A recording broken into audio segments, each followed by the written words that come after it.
Okay, I think we're live. Let me check. Yes, we are. We're live. Okay, hi. This is Jason Robinson with Illustration by Design. I am getting back to this drawing of Starfire that I started drawing on Saturday, and have to finish inking. It's commission for Pope Fire. So I'm just going to finish up this drawing. A few things first. First, let me open up this the chat just in case anyone shows up. Let me turn down the volume so I'm not hearing myself talk. I guess first of all, I discovered something. I tried to live stream earlier this evening, and I was having problems getting on. But in the midst of trying to figure out why I couldn't get on, I discovered that right now I'm using this new app. This new app on my phone. It's called Streamlabs, and it's allowing me to live stream on YouTube right now. In case you didn't know, YouTube changed its policy last Thursday, where they no longer allow anyone to live stream via mobile device if they have less than 1,000 subscribers, which is insane. Before, it didn't matter how many subscribers you had. You could have had none, and you'd still be able to live stream with your mobile device. You'd be able to, go to parties, go to Disney World, wherever, and use your phone or your tablet to live stream. You can't do that anymore on YouTube. They no longer allow you to do that. So I was stuck because I only had, 200 or so subs. I found out through another YouTuber that there was this program, Streamlabs, that allows you to still live stream no matter how many subs you have. So that was no longer a problem. What I didn't pay attention to was how Streamlabs was connecting to the internet. For the most part, it was streaming fine through my Wi-Fi in my home. But I found out today when I tried to live stream that at some points it was using my actual data plan on my phone, and streaming takes up a lot of bandwidth. So it was using, I think it used well over a gigabyte before I noticed it, and so that I don't have an unlimited plan on my phone, so it increased my phone bill for this month just from one or two live streams that I did. So it was not. Oh, hey, Bethany. Good morning. Good seeing you. So it wasn't a good thing. So if you happen to be in the same situation that I'm in, where you're using your mobile device to stream, uh, using Streamlabs or anything else, any other app, make sure that you're using Wi-Fi, because I wasn't paying enough attention. I found out too late, and so I'm gonna have a higher phone bill this month. But that's okay. I mean, I'm hoping that, and I'm hoping that the app is not automatically activating my uh my what's the word I'm looking for? My phone usage. I right now I have the phone turned off in terms of the internet. It's using the Wi-Fi from my home. So I'm hoping the phone doesn't automatically turn that back on in order to access the internet. I'm sort of using this as a test, this live stream. But if it does, it does. I'll figure it out. Anyway, that's one thing. Second thing, I got this today, and Bigfoot Bill. I've been looking forward to it. And yeah, I hope I get it working too, Bethany. I think it's just a matter of me figuring out exactly how the software works, and everything. It's just new to me, and so I had to work out the kinks and just sort of keep some things in mind as I'm using it. I got I got Bigfoot Bill today, and it's a beautiful book. It's an actual book. It's a solid book. It has like metallic um, leaf on it, gold leaf, sort of whatever color leaf. It's all metallic. It's cool, and it's on a textured like canvas book cover. It's a solid book. It's beautiful, and I unboxed it earlier today. It's really cool. What I didn't notice, or what I forgot, was that hold on, came in this box here, and inside the box was this bag that the book came in. What I forgot to do was once I took the book out, because I was so excited about getting the book, that I forgot to check the bag to see if anything else was in it, and it had this extra stuff in it. This really cool patch, low carb. It had this cool bookmark by Nurkish, and it had this set of trading cards. Oops, let me see. Is that in camera? Everything's sliding away. Yep, these trading cards, which are very cool. And I'm not opening these because, I like to keep everything in mint condition. But, yeah, so if you order Bigfoot Bill, when you open up the bag, make sure to empty out the entire bag. Shake it out. See if there's anything else extra in there. Because all this stuff comes with just a basic tier of getting the book. Yeah, Bethany, the book was beautiful. I was very happily surprised when I opened the bag. It was even something as simple as this or this patch. I mean, it's just like a solid OG, patch that you get, like, everyone wore back in the 70s. I mean, it's just really cool stuff. And I'm really happy that he was able to put all this stuff together. I mean, this is so cool. I mean, I'm very impressed with his campaign, and with the way he's put all this stuff out. So he's done a great job. I mean, if he puts out anything else, I'm gonna back it. I'm gonna buy it, because all these comic skate guys, they've all been exemplary in terms of how they've fulfilled their campaigns. I mean, I've been very, not pleasantly surprised, because I'm not surprised, but I've been very satisfied with how they've handled themselves, and they're entertaining just on a daily basis. I mean, every day they're putting out content. They're letting us know what they're doing in terms of the books and everything, and it's not just a final product. That's been great. It's been just the way they've been, everything they've given us over the last, I guess it's almost a year now. Has been fantastic. So I've gotten more than my money's worth.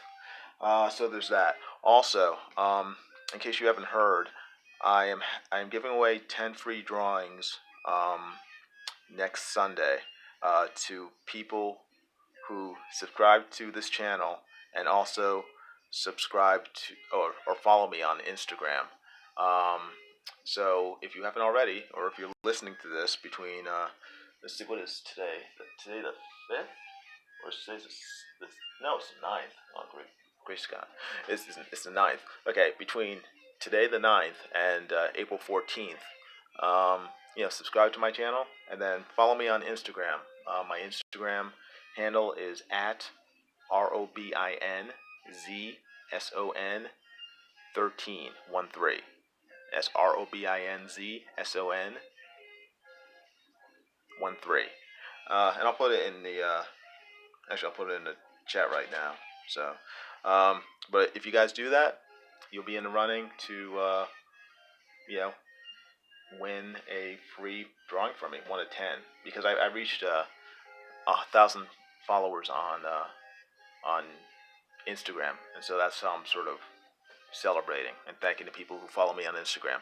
So, follow me there, subscribe to my channel here, and then you'll have a chance to win a free drawing next Sunday. And let me put that again in the chat. So it's there for posterity.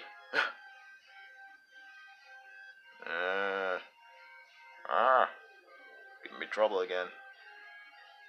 Hit that, and my Instagram, colon, space, go. And I think it showed up. So, yep, should have shown up. Okay, cool, great. So, that said, I'm gonna finish drawing this. And if you guys have any questions, please feel free to speak, ask, and I'll try my best to answer. And if you haven't already, please like this video and subscribe and hit the bell for notifications of future videos. Gotta turn the fan on. It's getting warm.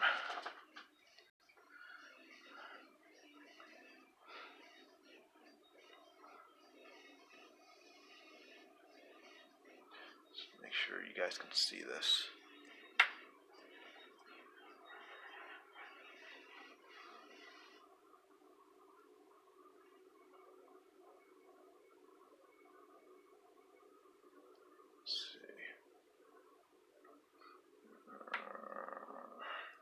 Better? That's a little better.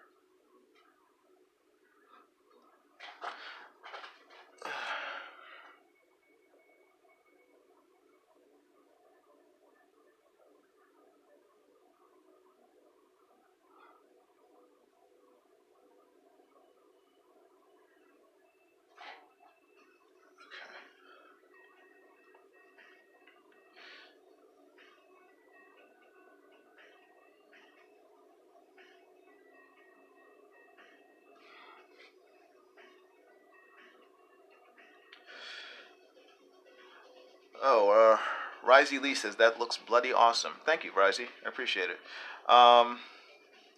Bethany asks, does Pope have all of you drawing the same version of her Starfire? Gary, yes. Gary was doing one similar last evening. Yes, apparently she is. I think Pope Fire has very specific taste when it comes to the different versions of Starfire. So, she sent me, the version of Starfire that she likes, and then the clothing that she wanted her to wear, this cap and this hoodie jacket. So, so we're just drawing her in different poses, with that version of Starfire wearing that apparel. So yes, she has us drawing the same version of Starfire, which is fine. I'm not. I'm pretty familiar with Starfire because I've been reading her since she first came out. But it's cool to see someone who's such a big fan of the character. It's neat.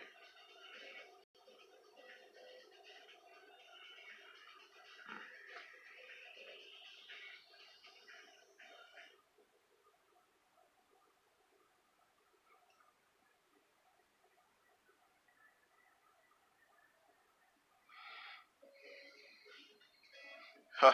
Yeah, she's gonna need a bigger wall, Bethany.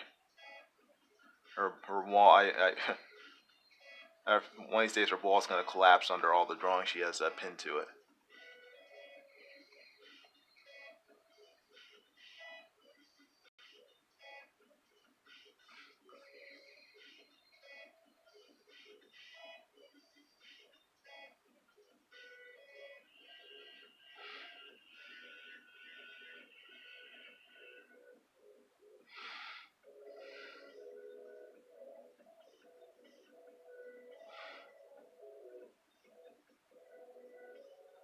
No, she does. Yeah, Risey, she does have a ton. She has a ton of Starfires. So probably open up a Starfire museum by now, just of art.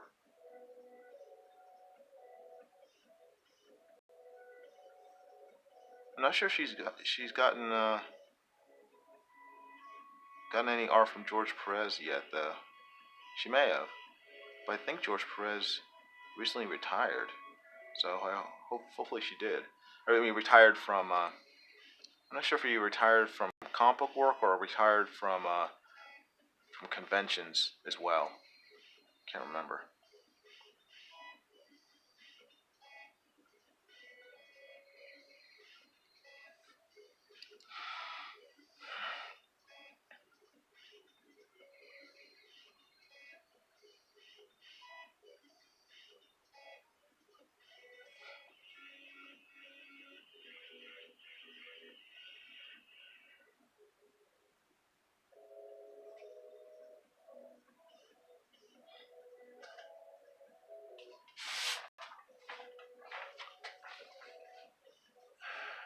Sorry, I need this paper. I just want to protect the rest of the artwork from my sort of hands as I'm drawing, because my hands tend to pick up graphite as I move across the page. So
yeah.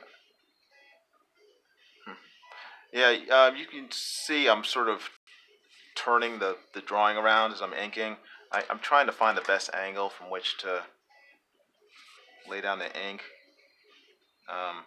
Certain angles feel more comfortable to me than others. I don't want to mess up because I'm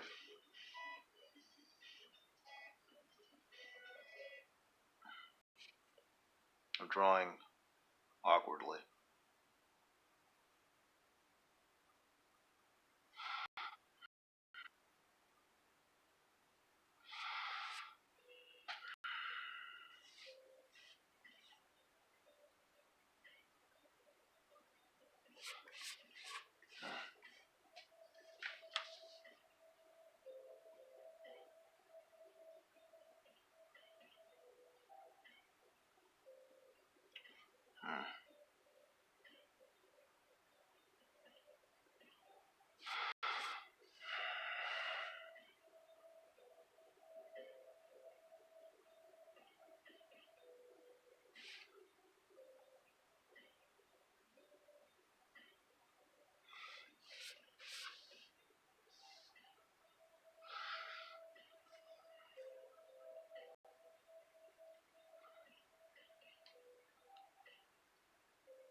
Alright, let's see.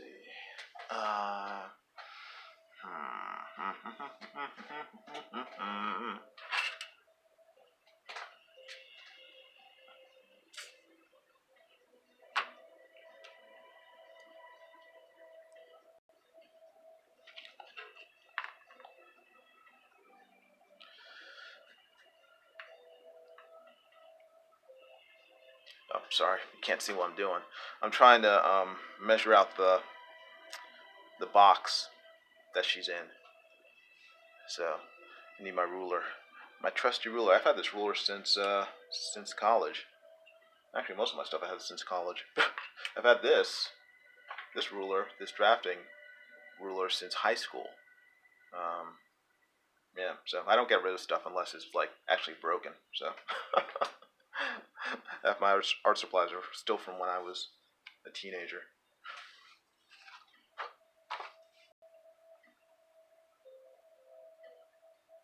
I'm very frugal, which is basically cheap with a purpose. There's a reason behind my cheapness.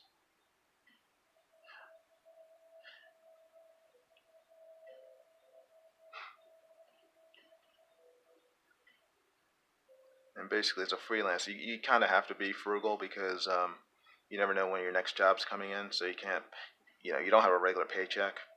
So you have to learn how to manage your money well. Let's see, oops. Ah, the tablet's going crazy. All right. Okay. So, there and here.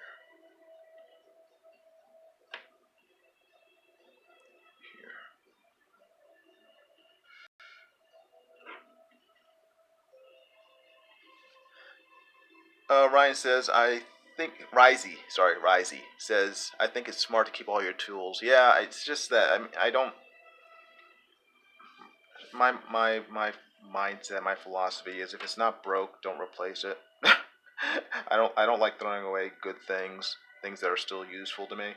So unless I've lost it, I don't replace things, or unless it's broken. Yeah, and even if it's broken, I try to find a way to fix it because I don't. I really would rather not spend money unless I really have to. I tend to see money as like a resource.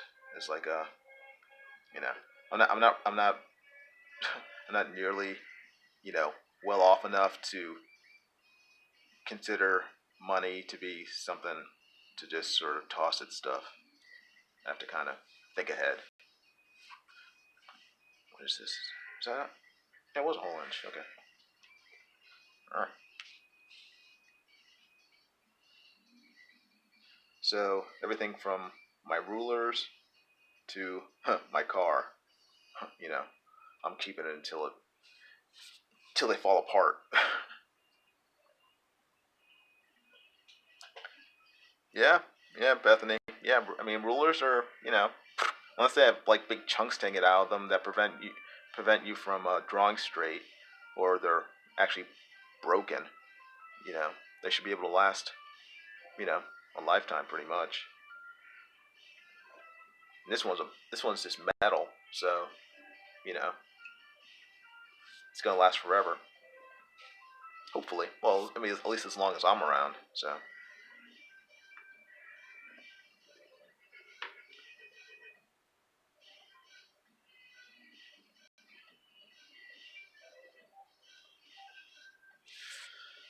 let's see. What's that? Yeah.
Hey, Ryan Cardinal.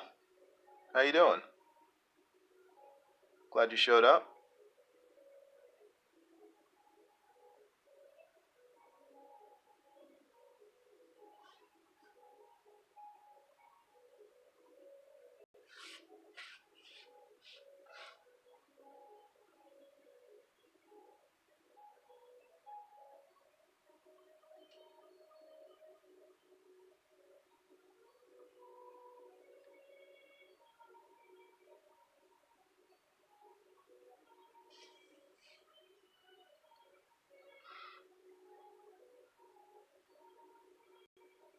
Hi, thank you very much. Ryan Cardinal says this is looking solid as F, man. Thank you very much. I'm glad you like it.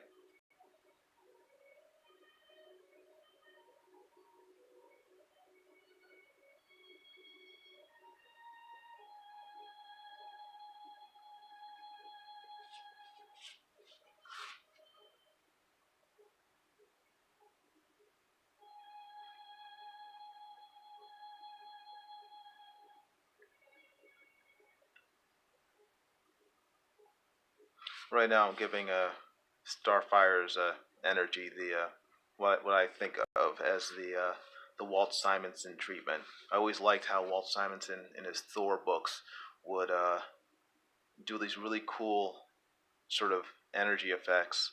It's it always reminded me of Jack Kirby too, where it's just I don't know, it's a certain look to him that you know usually had like a big old circle and then it had like expanding radiating lines from the center of that circle, but the middle of the circle would be empty, so you'd still be able to see what it's coming out of. I thought always struck me as really cool. I always liked how Walt Simonson always did like sort of like the lightning in Thor, or even energy in general, and he would always make it very. It wasn't lightning. He would make it sort of have that same sort of look of lightning. Um, you know, just very dynamic. So that's what I'm sort of doing, or at least that's what that's where it's sort of coming from.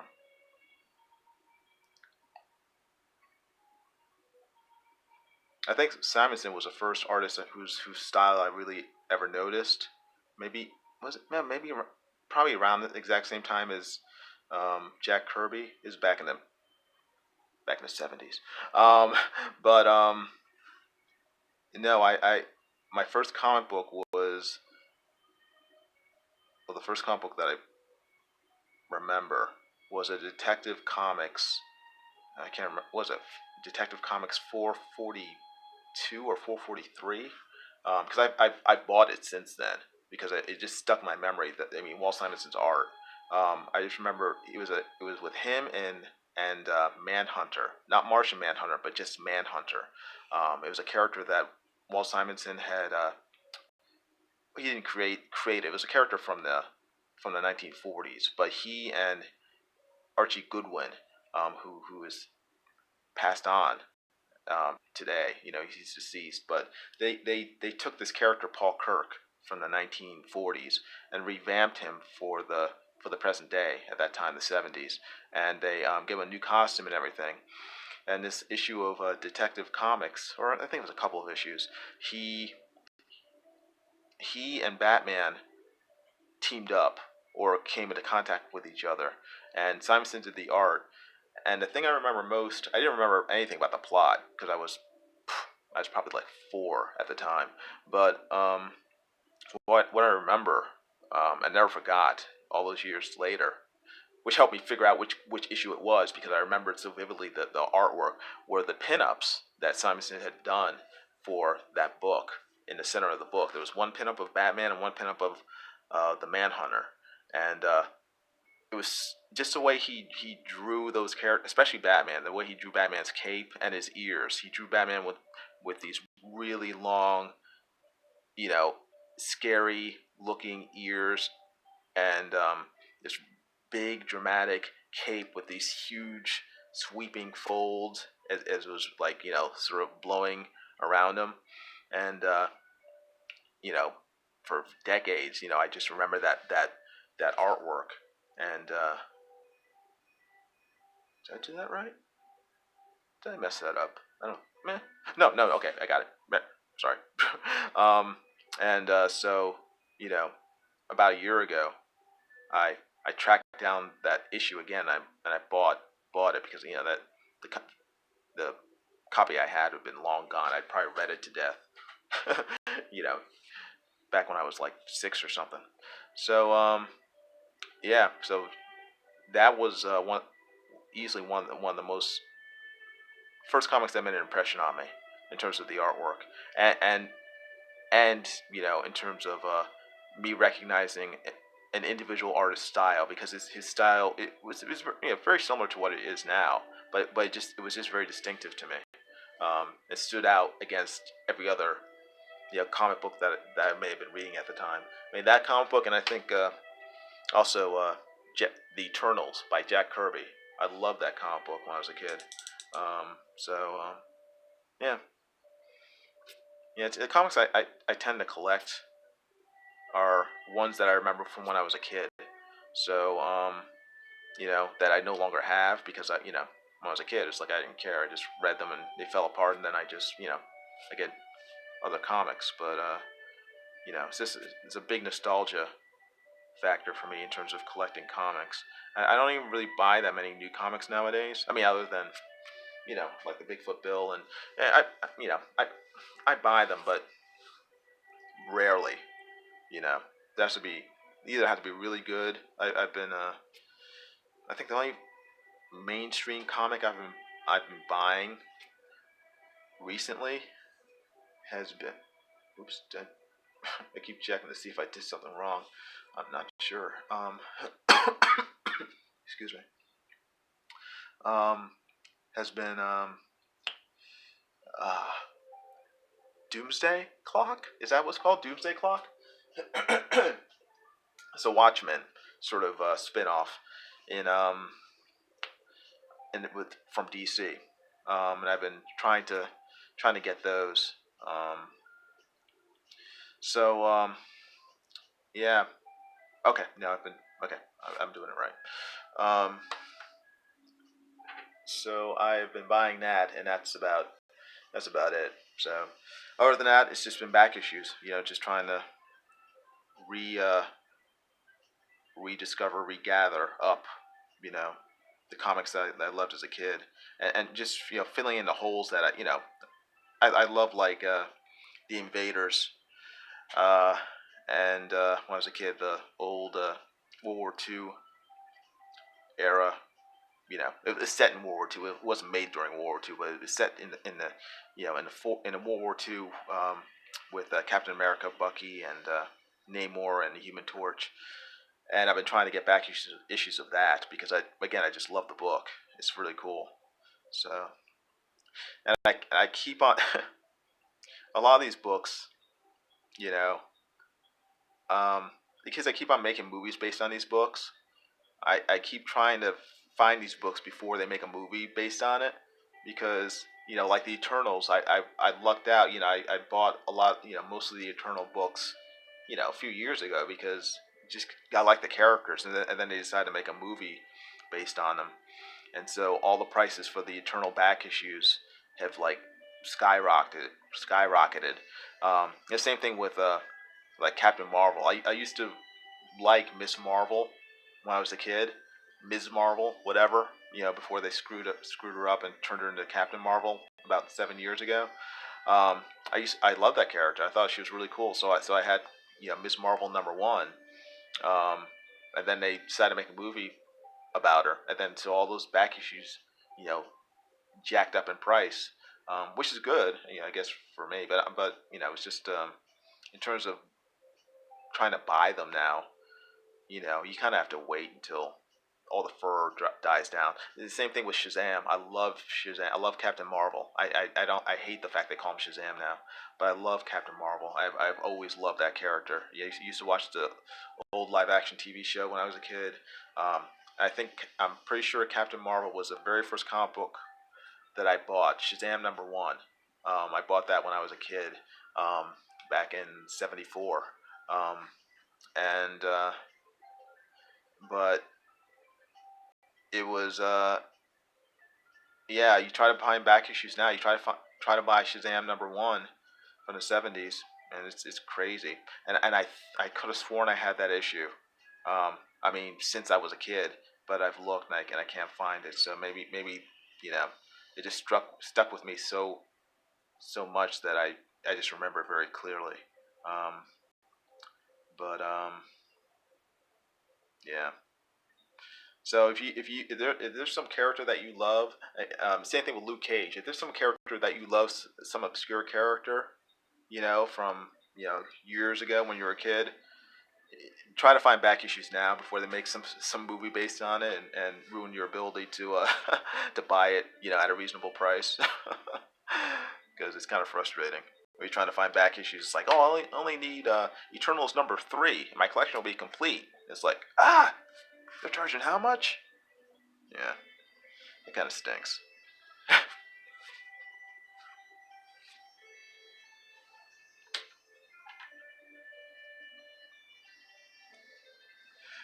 Bethany says that's why my husband collects the omnibuses. Even those go out of print and cost a fortune.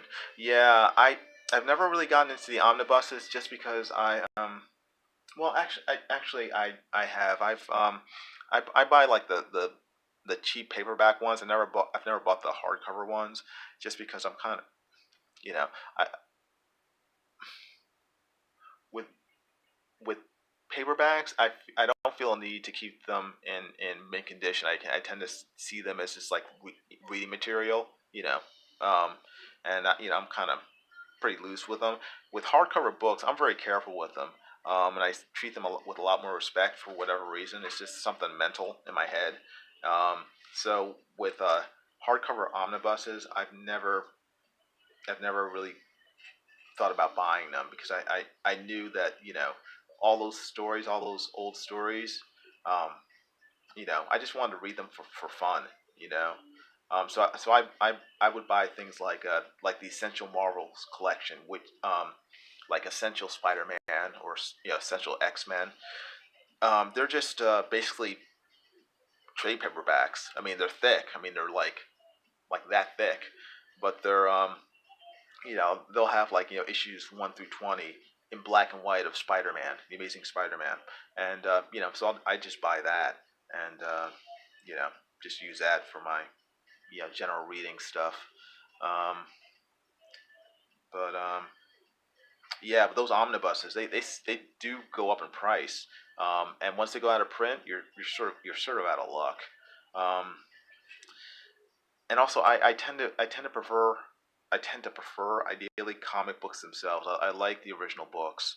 Um, I like everything from the smell of them to just the I love the ads inside them. I love the whole experience of comic books from when I was a kid. You know, yeah, even when yeah, to a certain extent I care about the condition, but even the yellowing of comic books. I mean, I find that I don't know, something about it I find relaxing. I find soothing. I find comfort in looking at things that I enjoyed, comic books that I enjoyed as a kid, and reading them as an adult. Is I get a, you know, yeah. Doctor Strange omnibuses, yeah, are out of print and going for over $100. It's frustrating.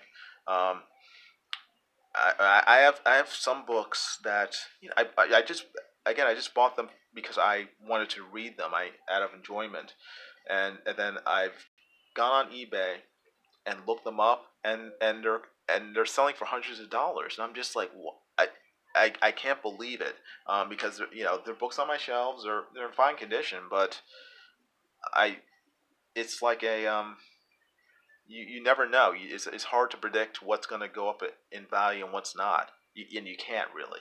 You know, my wife bought a book for her niece and nephew. Um, probably about 5 or 6 years ago, maybe a little more, when they were younger. And she never gave it to them for whatever reason. I mean, I think she just forgot about it. She put it on her shelf. It was a version of the Chronicles of Narnia. She got it from Barnes and Noble, and it was just it's a standard book. She got it for cheap. She got it for I think like $9.99. It was on sale. Like in the front, and it was shrink wrapped and everything. But it was a beautiful, thick book, and it looked a lot like the Bigfoot Bill book in terms of it. It had like a gold leaf on the front. It was a hardcover, beautifully bound, and it was, she bought it for a reduced price, like $9.99. I My wife is sort of like a book hoarder, so she has so many books, and this was a book that she obviously had not read, had no plans on reading because it was shrink wrapped still. So one night I decided I'm gonna see if I can sell it on eBay because it's just taking up space. So I went on eBay and I looked up how much it was selling for. Copies of that book were selling for well over for between 150 and 250, and I was shocked. I mean, this was not an old book. This was like a relatively new book, and just this version of it. I don't know if it was a special edition or whatever. Um, they were selling it for that much on eBay. So you know, I asked her and then I sold her. I sold it. um, but um, but yeah, it was a book that she thought was, you know, worth only $10.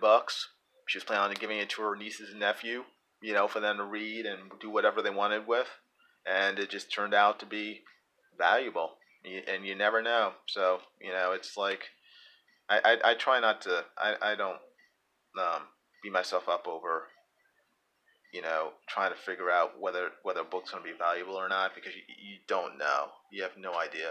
I mean, 90%. I mean, none of these comic books that we love, were thought were going to be worth anything. When they're first printed. I mean, at least I'd say from the '70s and earlier. You know, but now they're valuable. So it's just the way life is. Hey, Lorenzo Sleestack, good seeing you.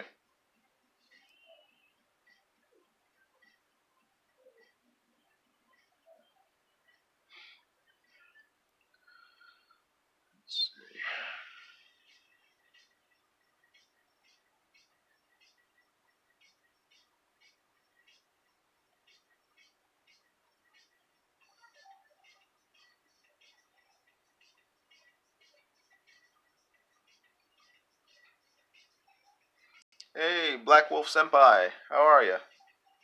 Thanks for showing up.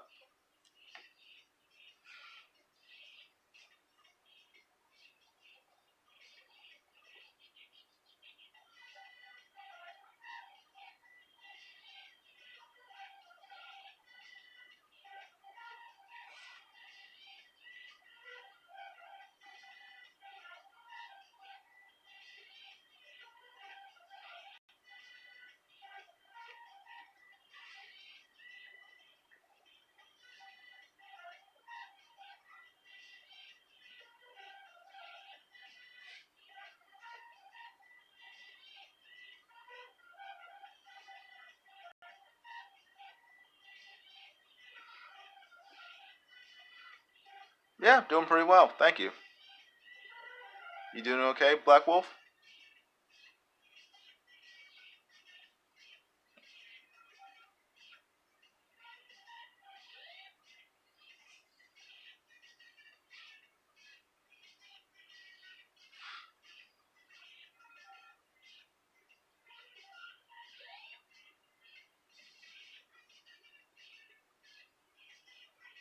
Good. Black Wolf confirms that he is doing quite well. Glad to hear it.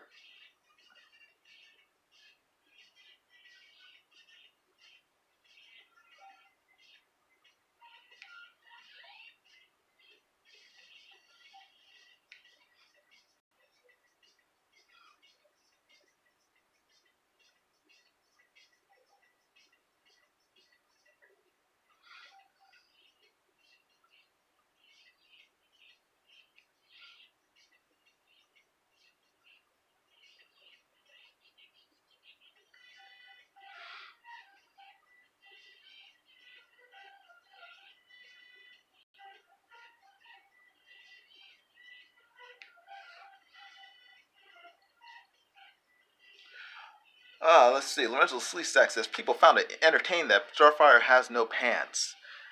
She has pants. They're just very short pants. See, right here. They're her pants, her panty line, or yes, her pants. She has short pants. She has Daisy Dukes, so they're pants. Hey, Pablo Romero, good seeing you. How are you doing tonight? Or this morning? This night morning. How are you?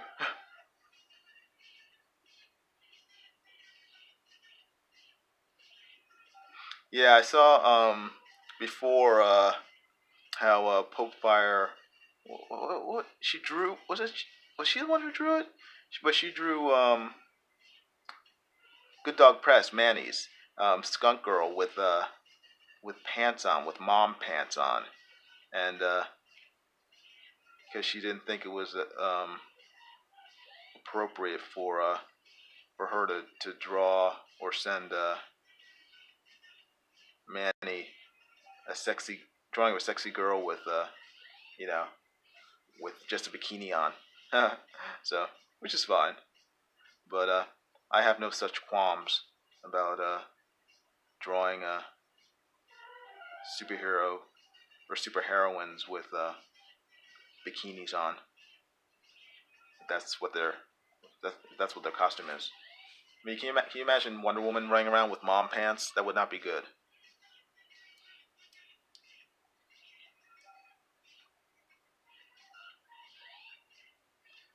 Wonder Woman with mom jeans. It's not a good look.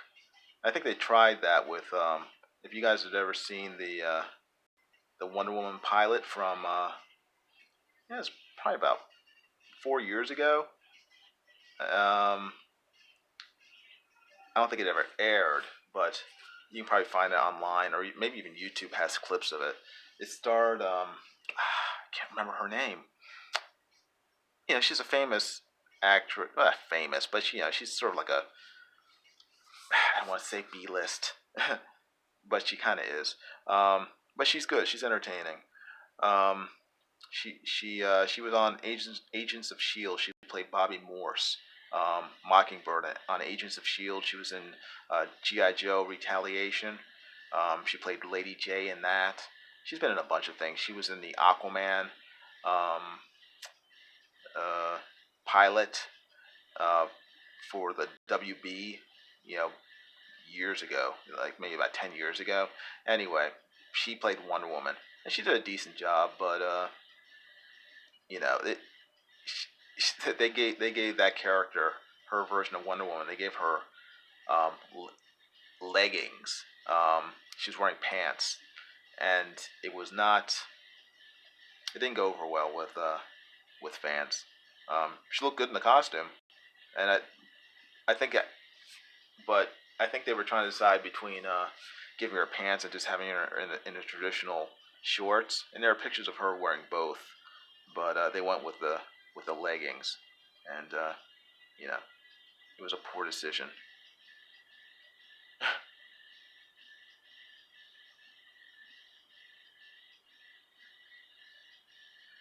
Yeah, they weren't jeggings. They weren't jean leggings because they weren't jeans. They looked like they were like metallic. They um yeah, it was only in the pilot because they never even made a series based on it because the pilot didn't pass muster with the executives. Um, oh, Lorenzo. Oh well. Oh, thanks. Well, I appreciate your staying up to watch. Very flattering. Um, so, and if they had made it into a series, I probably wouldn't have minded. It was just you know, I guess they showed it to test groups or to the executives, and it just didn't go over well.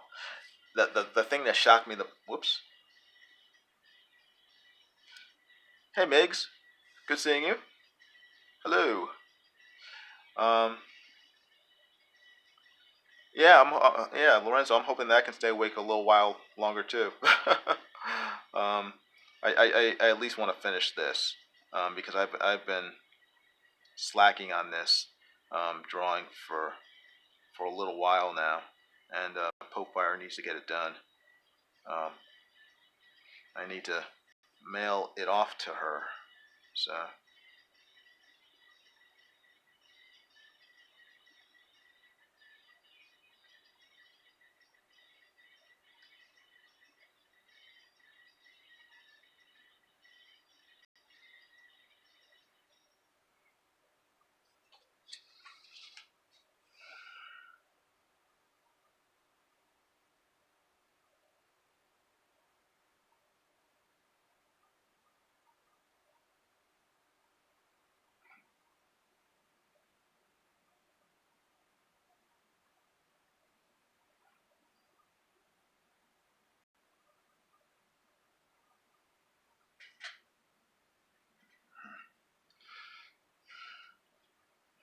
Black Wolf Senpai says, I'm gonna be up all night. So, apparently Black Wolf Senpai has a job as a night guard. He has to guard the bank. Stay up all night.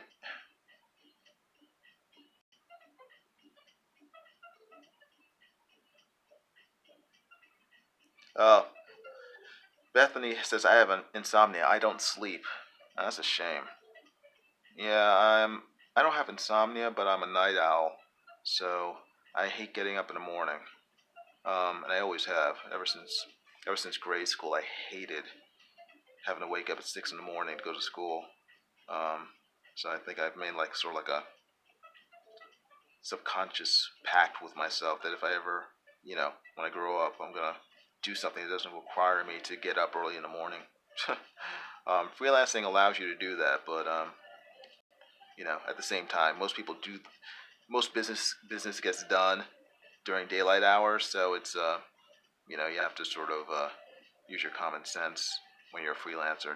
You can't sleep all day. You have to get up at a certain point and deal with clients and get things mailed and do all the other things that are necessary in order to survive in the real world. So, but yeah, I'm that's why I tend to do these live streams at night because I'm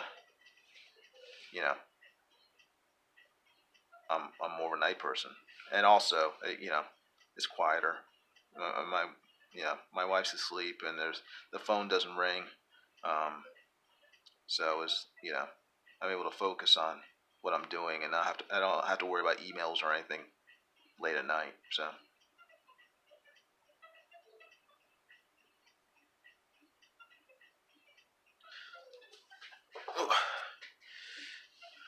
Gotta work on my posture though.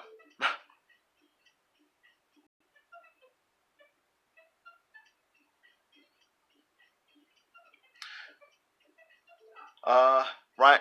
Risey says, I have to run. Awesome stuff, mate. Look forward to seeing more of your shows. Yeah, thanks, Risey. I gotta be more diligent about doing them. You know, I just, I think the more I do, the more I'll get used to it, and the less frustration I'll have with them. So hopefully, you'll be seeing more from me in the future. Just hit the bell for notifications so that when I do put stuff up, when I am online, you and everyone else will get told about it. So, but thank you very much for your support. I appreciate it. Thanks for stopping by. Ryan Cardinal says nighttime is the best time for art. Yeah, I agree. For me, it is. It's you know, it's just it's very relaxing for me.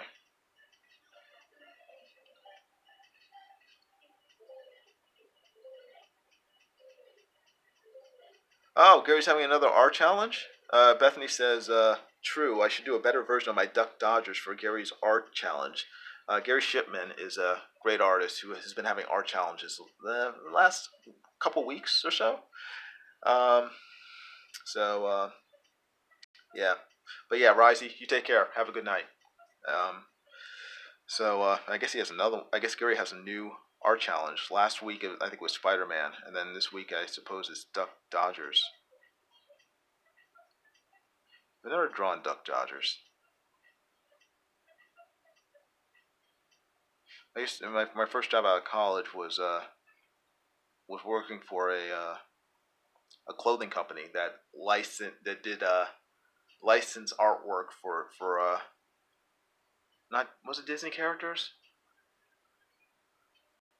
I'm trying to think if we did any Disney characters. No, it was mostly Warner Brothers characters. So we would draw, this is back in the '90s. We would draw like everyone from almost said PewDiePie. Everyone from Tweety Bird to Bugs Bunny to Tasmanian Devil. We draw them in like grunge clothing, uh, flannel and backwards caps and stuff. But we never did Duck Dodger. So although we did Daffy Duck, but not as Duck Dodger. So I've never drawn him before. Bethany says, I went desperate. Drew his bill next to, to a pile of ashes with a disintegrator gun next to it. Yeah, that's probably how I would go in terms of drawing Duck Dodgers. You know, just keep it simple. She says probably should do a real drawing. That is a real drawing. That is a legitimate drawing of Duck Dodgers. Just drawing just his disintegrated body with a bill on top.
Let's see.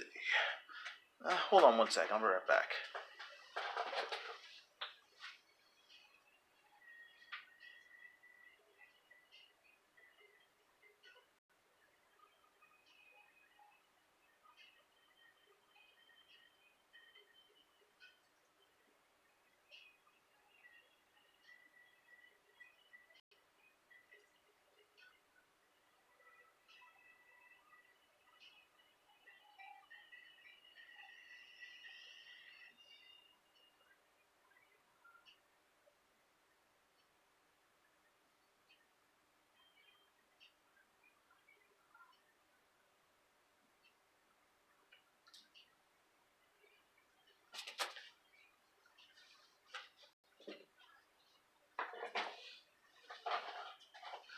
Oh, Bethany, thank you. Bethany says this looks amazing. Thank you. I appreciate that. It's always.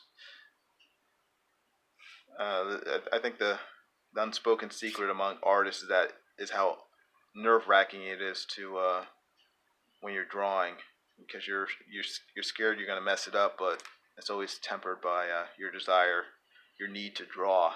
So the need to draw always overwhelms your fear of screwing stuff up. So um, You know, maybe that's why it took me so long to get back to this. It's like I don't want to mess it up, but I'm trying not to. Trying not to mess it up. Let's see.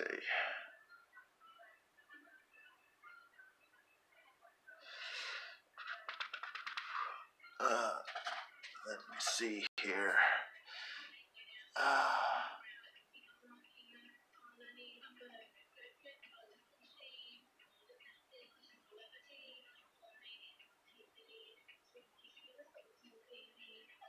Come on, don't mess this up. No, that's what whiteout's for, right? Actually, I'm gonna use it without the template because I have a feeling that I'm gonna do something that if I use a template, I'm gonna kick myself for later on.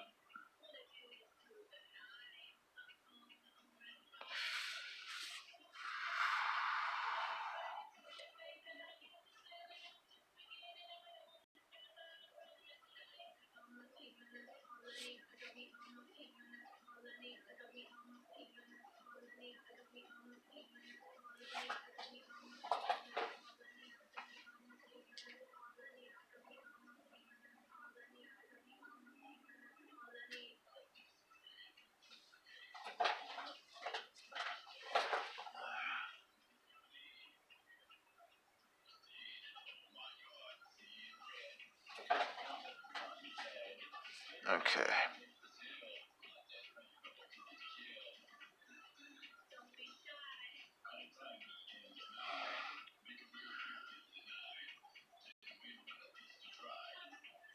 Let's see, did I mess it up? I messed it up. I messed it up. See? I got lost. Okay. This line right here, that should not be there.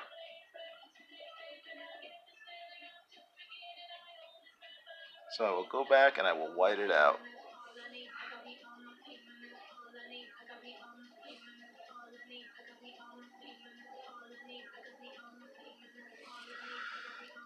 Okay.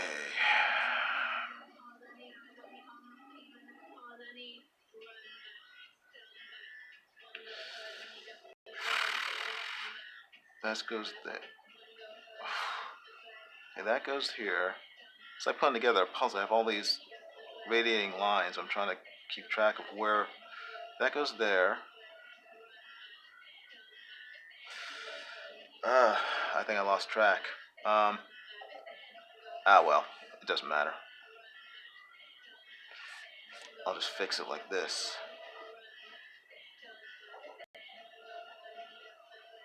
There, that fixes it. But this one still needs to go. So now we'll go back. Yeah, Pablo Romero asks this, messing stuff up is part of the fun. That's not part of the fun. It's not part of the fun, man. It's not part of the fun. But I'll go back and it's extremely minor. So my pens. Where to put my pens? They're in a bag. Put that. I gotta move all this stuff. I have so much stuff lying around because I need to organize better. Please hold.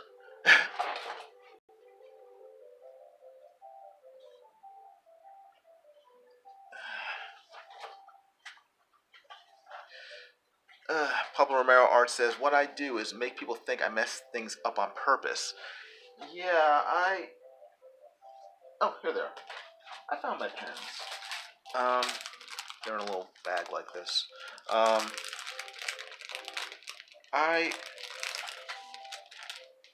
I guess I could do that with some things, but I'm not really a messy artist. So when I mess up, maybe it's not obvious because you probably wouldn't know unless I told you with that.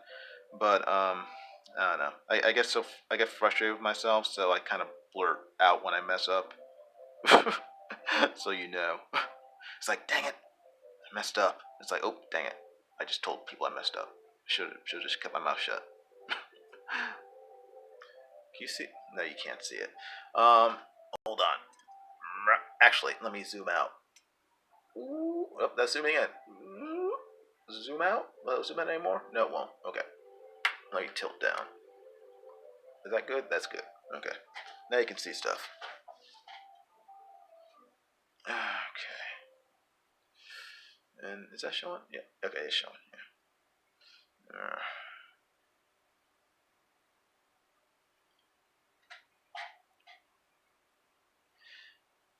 Black Wolf Senpai says it's all good. Thank you, Black Wolf. I appreciate that.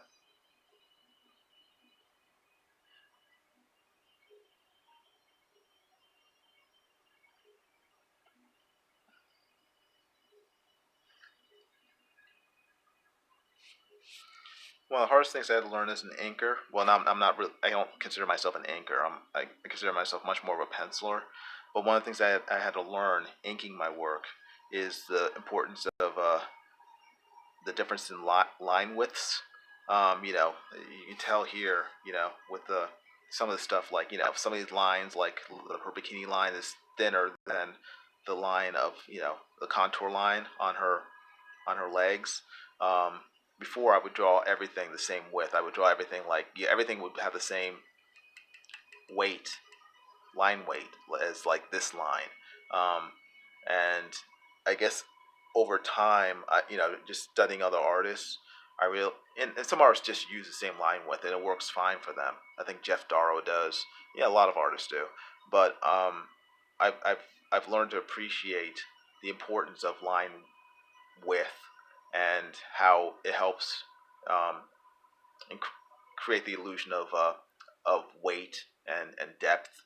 Um, so I now I try to do that all the time. Like now with the border, I'm drawing. I'm trying to make that a heavier line weight than, say, the energy lines radiating out of her fist. So just sort of giving you a method as to why I'm doing certain things. Right now, this is, I think, an 0.8 pen, and the energy lines were a 0.05, I think. Yeah. So I want because in in the background behind her are going to be more radiating lines. I want there to be a clear definition between those energy lines and the border that they're that's holding them. Anyway.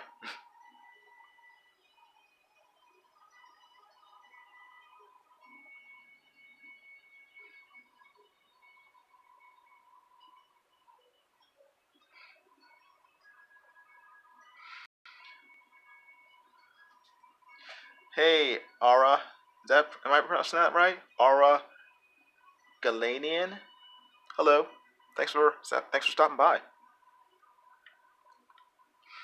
Yeah, I'm still learning line weight as well, Bethany. A book that sort of really helped me sort of keep it in mind. It wasn't even on American comic book art. It was actually a book about anime, or drawing manga. Give me a second here. And it's actually one of a series of books, and they're very good. Hold on.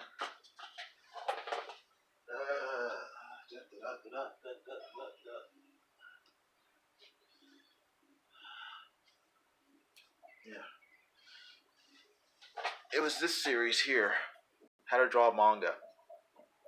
Um, and I had issue 1, volume 1. I lost it at some point. I don't know why. I need to get another copy. It's really good. It's and it's good for me because it's very simplistic. It makes the concept very easy to understand. Um, but what's important are the information that it gives. I mean, it's a pretty detailed in terms of the artwork, but the concepts are pretty simple. It tells you everything about, you know, like, hatching lines, how to achieve that effect, type of rulers to use, how to do like flame effects or smoke effects, using line, how different line weights are important, to show emotion. Um, it's a really cool series, and this is just volume two. And I think it goes up to like volume like I don't know 20 or whatever. You can find them on eBay. A lot of them are out of print. Um, talks about perspective and everything else, but one of the things I one of the things I've okay, good. Paulo Romero has the same book. Good. Um, but one of the important things that I took from some of those books was the importance of line weight. Things like how giving characters a heavier line weight on their exterior contours and then a thinner line weight on the interior of the bodies helps make the character stand out from the background and from the other things going around them. How giving when you say you have someone holding a gun, giving that gun a heavier line weight than some of the other objects around it helps him look more solid and and and seem heavier just based on the line weight itself. And I kind of I that was the first time that it sort of really struck me how important line weight can be in terms of visual arts and drawing certain objects and people. So ever since then, I've tried to incorporate this same sort of idea in my drawings, and and then looking back at again, a lot of the old comics that I love, you know, you see all the artists. I mean, they would ink with a pen, croco pen and a brush, which would give you a natural variation of line weight, as opposed to these sort of you know fine line pens that a lot of modern artists use. But it they the old time artists, they incorporated the same mindset, but they just did it because it looked good based on the tools at the time, um, and it worked. So I figured you know I would do the same thing. Hopefully, it would have improved my art, and it's helped. So it's good. Oh, uh, yeah, Bethany. Yeah, it's $40 on Amazon, and it shouldn't be. I think the first time I saw them was at Epcot years ago, probably 20 years ago at Epcot, and I was fascinated. I think that's where I bought my first copy. I was fascinated with it. But yeah, they're expensive. Try eBay if you can't. Try eBay. Try finding like a used copy on eBay. They're great books. So if you're interested in art and in drawing comic books, you will get invaluable information from them. There's a book on perspective. There's a book on drawing drawing fighting. Everything from fencing to martial arts to whatever. I mean, they're just a great series of books. I mean, I probably have about seven different books from the series. Um, just get the books that interest you, the ones that cover subjects that you find interesting. So you don't have to get all of them. Some of them are kind of dopey. How to draw like cute guys and stuff. It's like if that's what you want to learn how to draw, then get that book. But don't feel like you have to get every book in the series, because you don't. They're broken up based on subject matter. So oh, Black Wolf Senpai says just made my order for the clamp mount. Oh, sure, no problem. Good. Yeah, I mean, it's like I said, I'm using it now, and it's very helpful. It's again, I wouldn't be able to live stream or record any of my videos without it, because you need you need something to hold your camera while you draw, and something that's going to be stable while you're drawing, and the table is inevitably going to shake as you draw, just because you're drawing on a table. So you need something that's going to be relatively stable, and the clamp does that.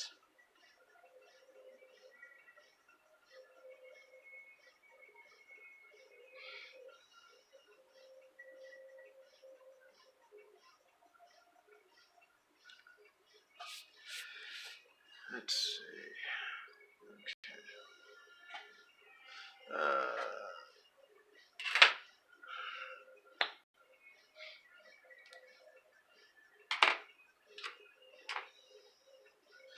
Let's see. Black Wolf Senpai says, "When was you at Epcot?" I worked there in the '80s. I was probably in there in the '80s, but you probably, I'm probably one of a gazillion people you saw wandering around there.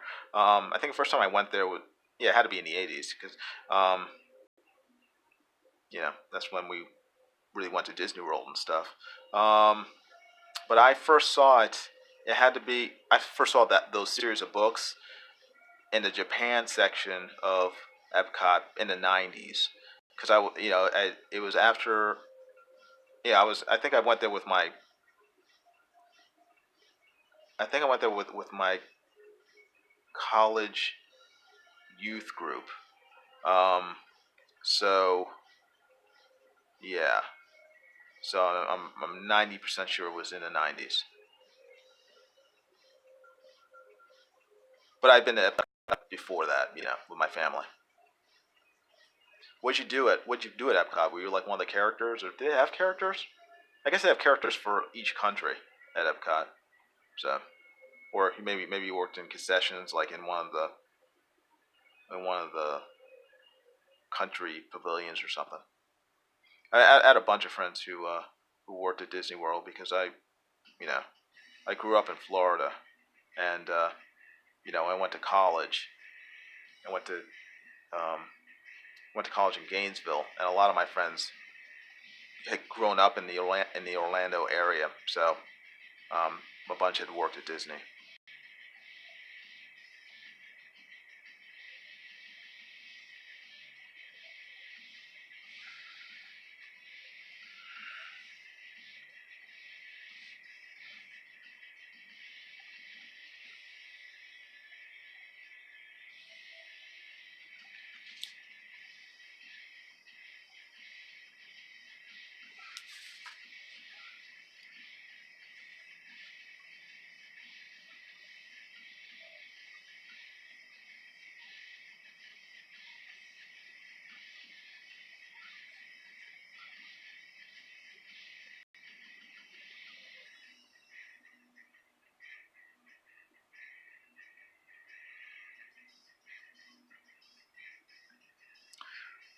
Bethany says, "Do you like the pens you are using?"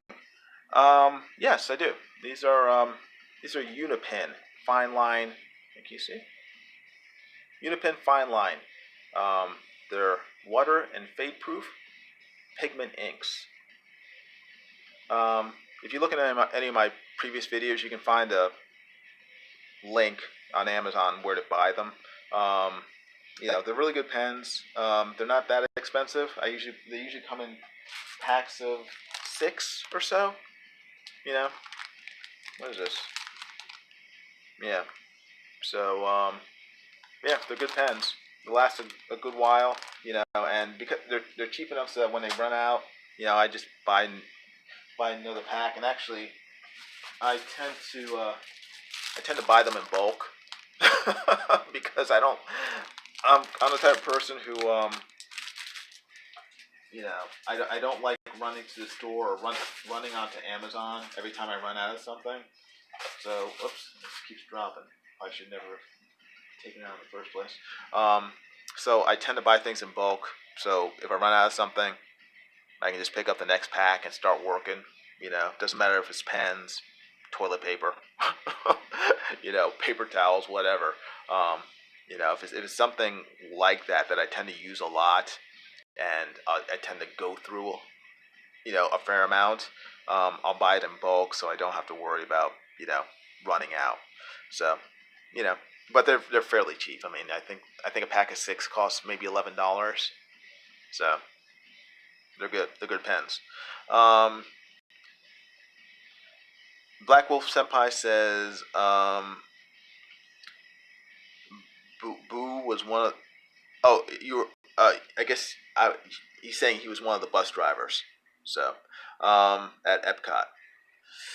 Uh, Bethany says always cool to see what people use. Yeah, if you look at any of my videos in the description of any of my videos, I list all the things I use. Like one of the things that's most valuable to me has been this brush pen, this thin line brush pen. And again, you can find all the stuff I bought on Amazon. But it's really really good. The only downside is that the ink isn't totally black. It tends to lean more towards dark gray. It's a black pen. It's black ink, but it just seems like the ink is a little watered down. But what I love about it is that the the brush is thin, thin enough to do comic book work with, and illustration work with. I mean, I can do everything from like really thin lines, like that, to fairly thicker lines, like this. No, this one might be drying out, but or I just haven't used. Okay, there it goes. To thicker lines, pretty well. Uh, it's a really good pen for inking, and all the sort of thick and thin lines that you see on here, I did with this pen. What I used to use, and I still use it, because it's an excellent pen, is this Pentel brush pen. See, if you can see it, it says Pentel there. It's from Japan. But again, you can buy this on Amazon. You can find the links in my descriptions of all my videos. This is a fantastic pen. Very dark inks. And what's cool about it is that unlike this pen, which when it runs out of ink, you have to buy a new one. Okay? And it's not, none of these things are expensive because, again, I'm frugal. So these are all fairly cheap drawing utensils. Unlike that pen, this one's refillable. So you take the cap off. Be careful. Take the cap off, and you can unscrew the back. Oops. Yeah. Well, there should be a cartridge attached to it. It's in there, but I guess it got stuck. Hold on.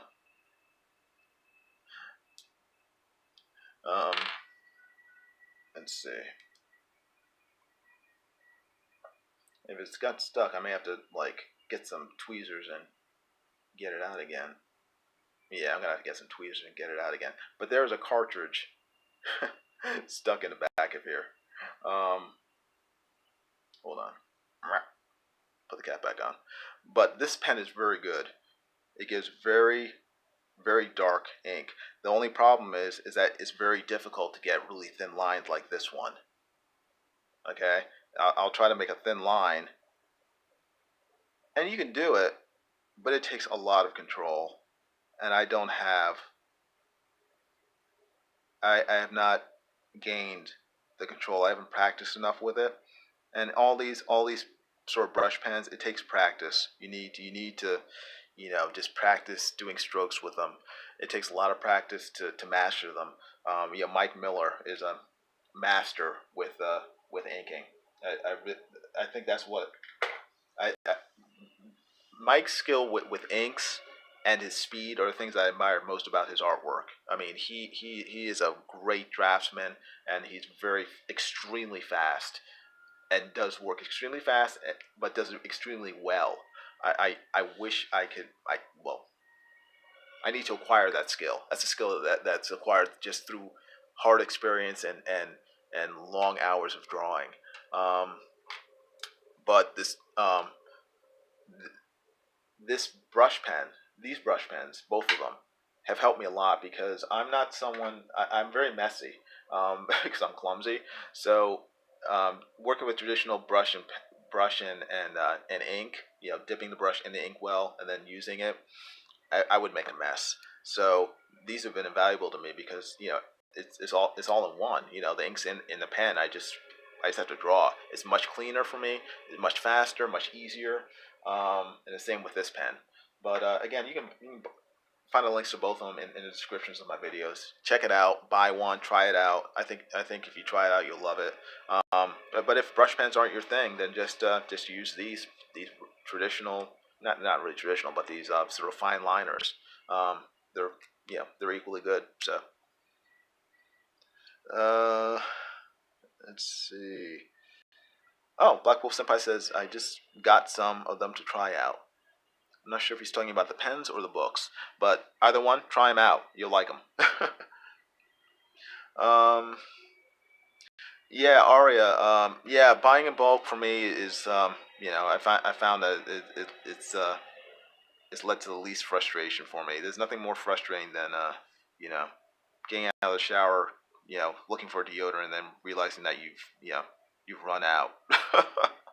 So I get everything in bulk. That way, I just have to bend down, get a new package, and you know, I'm fine. Pens. Yes, try out the pens. You'll like them. Black Wolf.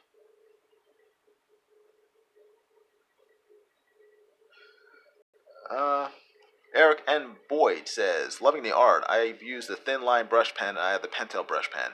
I have a hard time making thin lines and I smudge everything.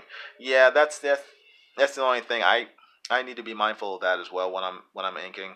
Um, and it was hard for me to part of the thing is finding good paper. Um, this is very good paper because what is this? This is Strathmore Bristol. It's vellum surface, so it has more of a tooth to it. But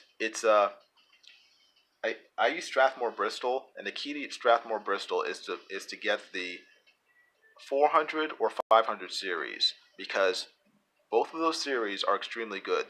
The lower the number, the eh, the lower the quality in a sense. I have 300 series Bristol board. I tend not to use it that much. I didn't realize this until I bought a bunch of it again in bulk. But I tend to use it less because um, some of my inks, some of my drawing utensils will bleed. The paper will bleed the inks when I put the ink down. Not with these pens, but with like with this pen. This pen will bleed a little on the 300 series of Strathmore Bristol. It does not bleed on this paper that I'm using now, which is a 400 series. It's very good. And the same with the 500 series. Um, but with some of the paper, especially some of the more slick paper. Again, this is vellum, so it has more of a tooth. It's not slick, but the 500 series of smooth Bristol from Strathmore is pretty is very smooth and it's slicker. So when you lay down ink, um, it could sit on the surface for a while before it's absorbed by the paper, and so there's a greater chance of smearing. I don't worry about it with this paper, or even with the 400 series smooth, because the ink gets absorbed fairly fast. Um, but when I'm using 500 series Strathmore Bristol, I have to be mindful because otherwise my hand may go to a different part of the artwork, and I'll accidentally smear what I've already inked, and then I have to go back and fix it. And I hate that.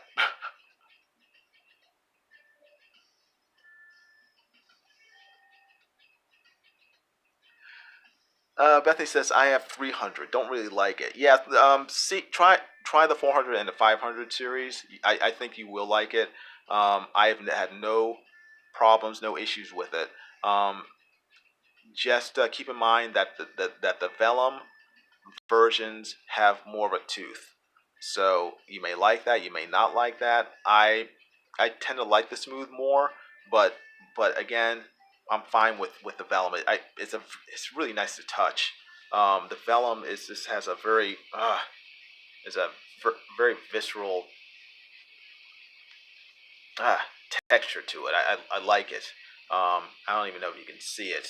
Um, you know, but it's a great paper, and you can't tell unless you actually touch it, and then you can feel like slight texture.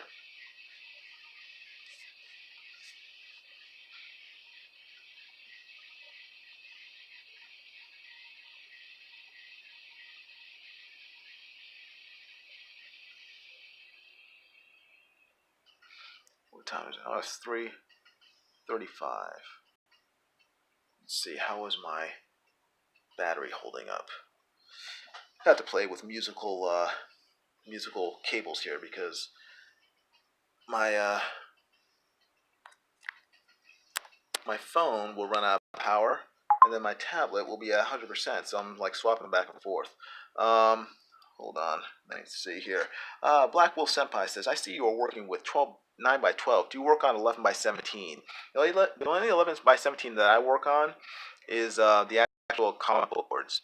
I think the largest paper that I have, just in terms of just plain Bristol board, is 11 by 14. So I started working on 9 by 12 because I'm able to cut it in half, and I'm able to do 9 by 6 pieces like this, and then I can do larger 9 by 12. But usually 9 by 12, 11 by 14, they're very convenient sizes for me. They're not too bulky or unwieldy, and they're easy to store once I'm done with the artwork. 11 by 17, again, comic book pages are done on that size, so I use that size for actual sequential artwork. For more like pinups, or it just depends. If someone wants something 11 by 17, then I'll give them 11 by 17. But generally, I tend to work smaller. Let's see. Okay, I think I'm caught up. Just looking through the chat, it's like, did I miss anything?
Oh, okay.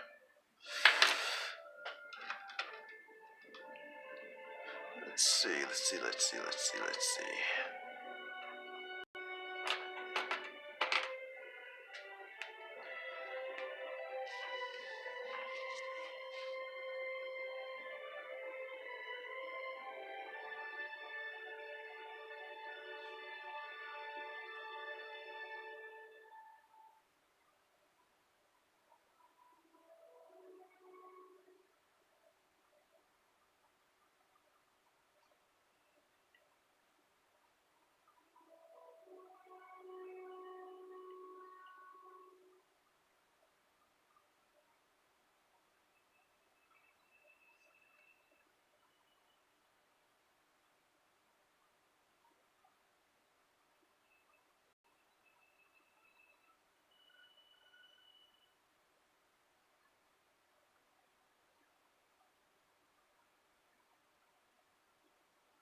I find it easier just to sort of freehand these radiating lines and then just make them straight, you know, with the ruler afterwards. The ruler tends to get in the way of me sort of visualizing exactly what I'm doing or what I want to do.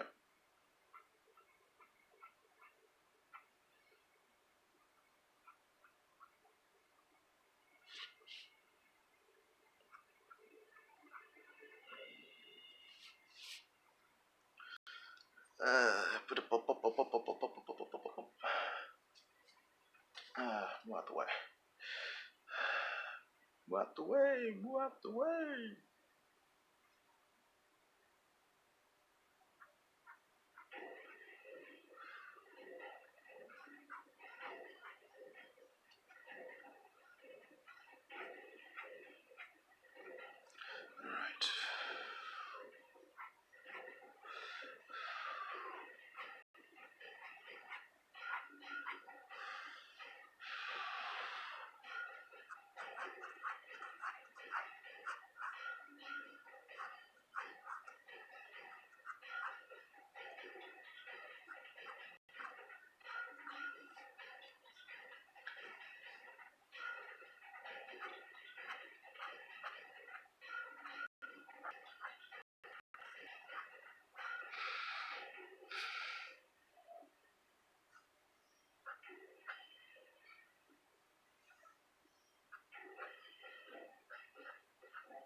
All right. Let's see.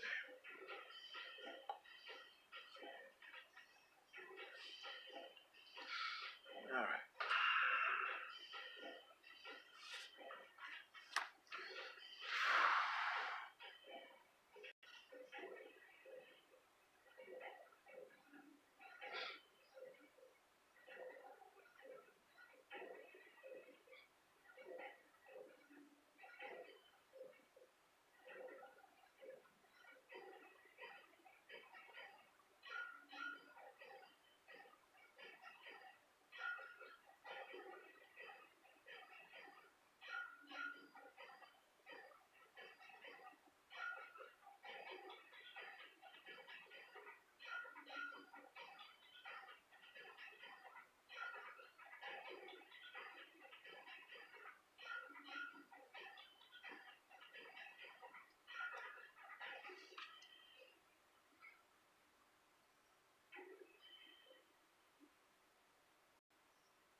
Let's see. What's wrong with you? Excuse me.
got new glasses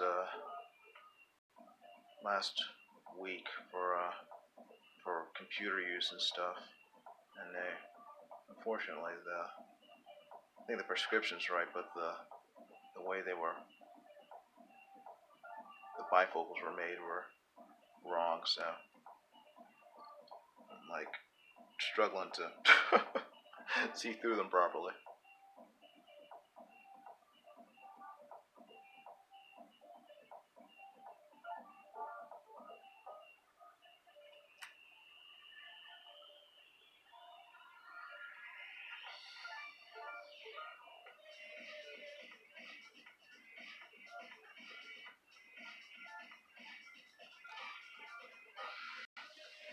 Okay, I think that's right.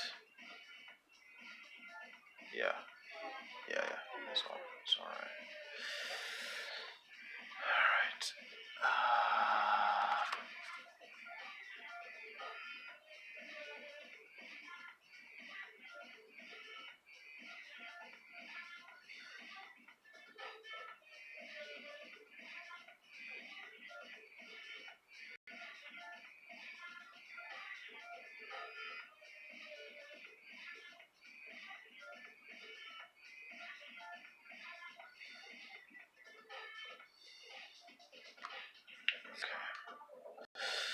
All right. Ooh, I lately. Oh, shoot. Forgot some.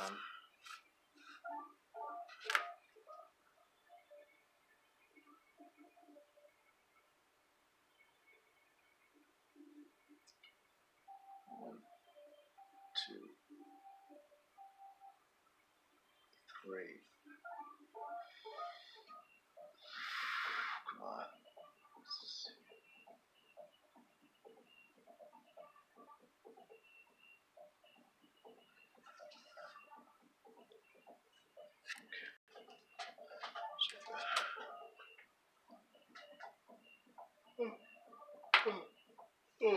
Excuse me.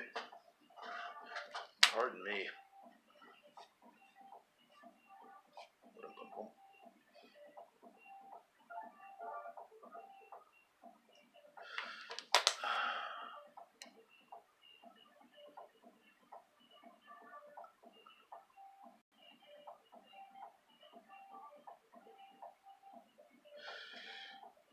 Is something?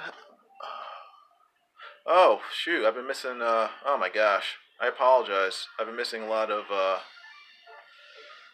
chats. My thing stopped. Let me see if I can get back here. Bethany, have a good night. If you went to bed already, I apologize. Man.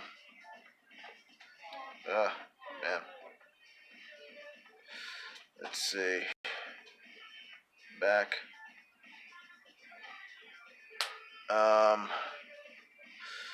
Let's see. I have completely lost track of Bethany. She says she's going to go to sleep. Good night, Bethany.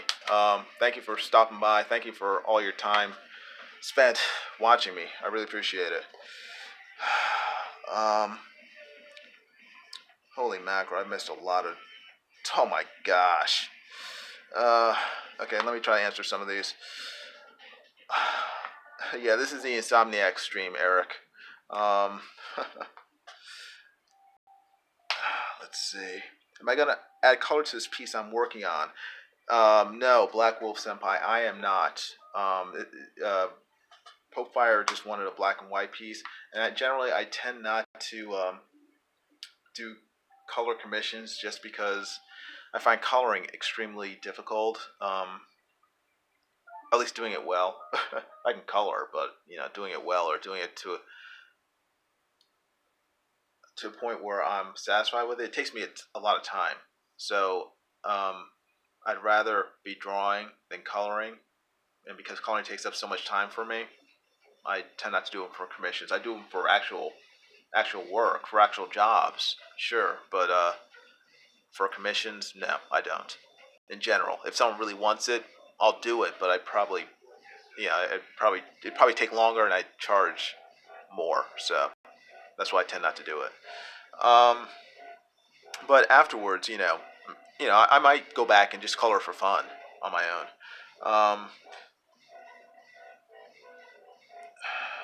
Let's see. Uh, oh, Eric Boyd says, I agree with you with Mike S. Miller. He amazes me how deftly he inks. I think, but he thinks I'm doing a damn good job here.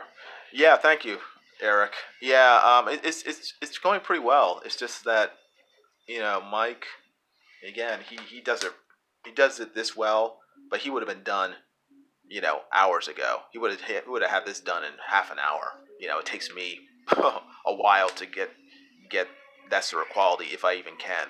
So, yeah, EVS. Bethany, if she's still here, she said that Mike Miller and EVS make inking look easy. What I admire about Ethan is that he's able to draw from uh, a gesture drawing. I mean, draw finished inks. He could take this and just go from this straight to inks and do a complete beautiful drawing. I can't do that. I need to pencil it all out. You know, most of the details, even these background lines, you know, I need to pencil them out first. Um, you know, before I feel confident enough to go into finished ink. And even then, it's, you know, it just, for me, it's a skill that's acquired through practice and through just experience. Ethan and Mike have been doing this for decades. I mean, they've been drawing professional comics for decades, so they've developed the skills needed to be able to do a lot of this stuff very quickly and very seamlessly.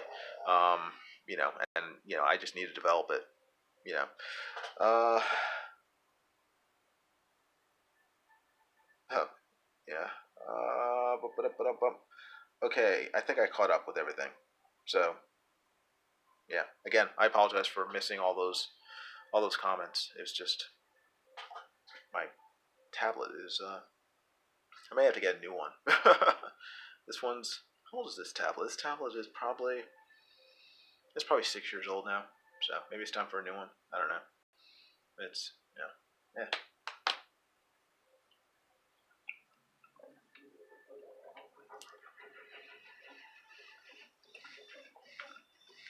Ah, needed a water break. Excuse me. Oof. Okay, let me finish this.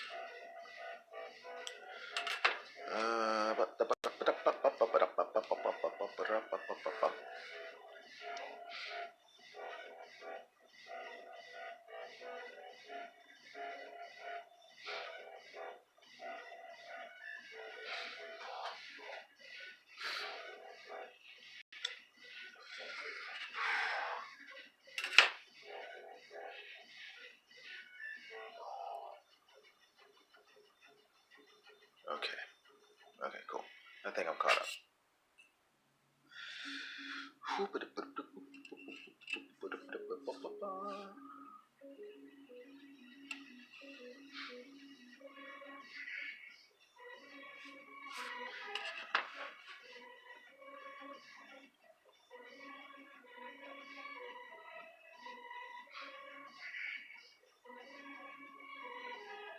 Alright, let's try to think of the best way to do this without running over the ink again and get the thick and thin lines that I want for these. Okay.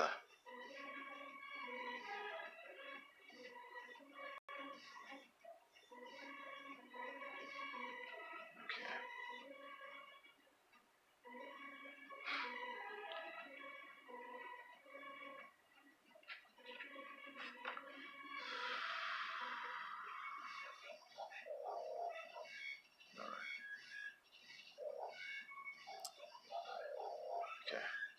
Make sure you guys can somewhat see it.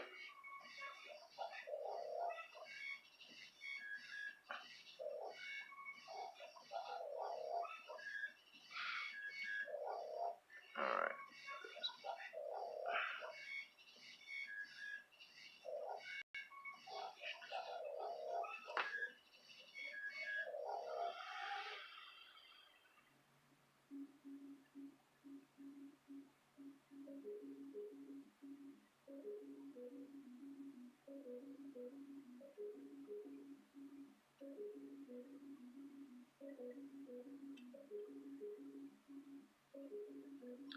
All right.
Let me just check something here. Make sure I'm still going through my Wi-Fi and not my, not through my data plan.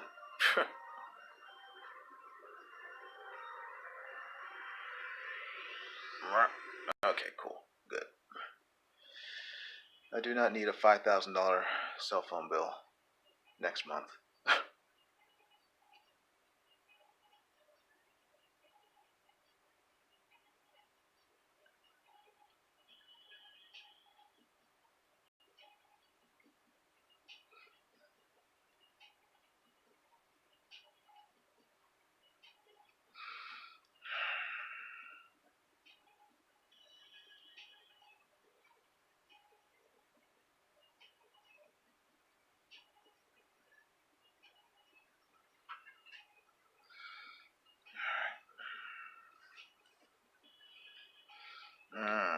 Is that a tangent? It looks like a tangent.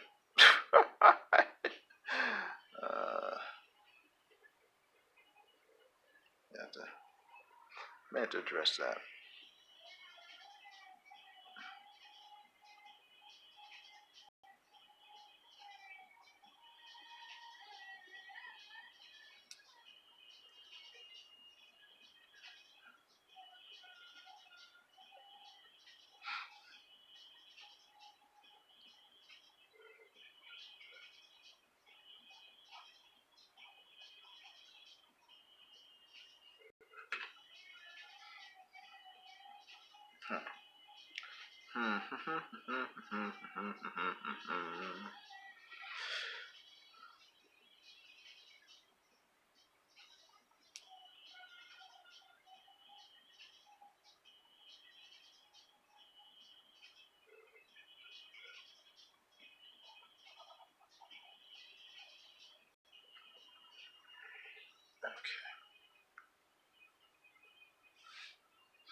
Matt Carson. Hey man, what are you live streaming with? Matt Carson. You guys hear me? Please. Hold on. Don't go away. Don't go away if you're still there.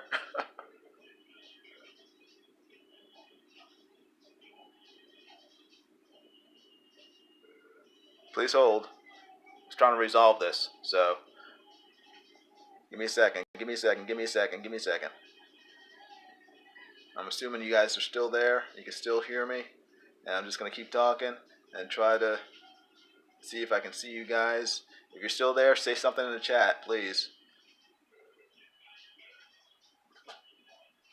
Say I can hear you. Yes, yes, we're still here. Something. Hold on, hold on. Yeah, as you probably know, you can no longer live stream on YouTube unless you have more than 1,000 subs, which is nuts, insane, stupid, moronic. Pick your adjective. So I found out through another YouTuber last Friday that there is a oh, you guys still here? Hope so. That it's starting to lag. Okay. I'm probably talking too fast too. There is an app that you can use on your phone called Streamlabs. And if you go to, I have a download that YouTube. If it's Twitch, you can't hear me. You cannot hear me. Hold on 1 second. Okay.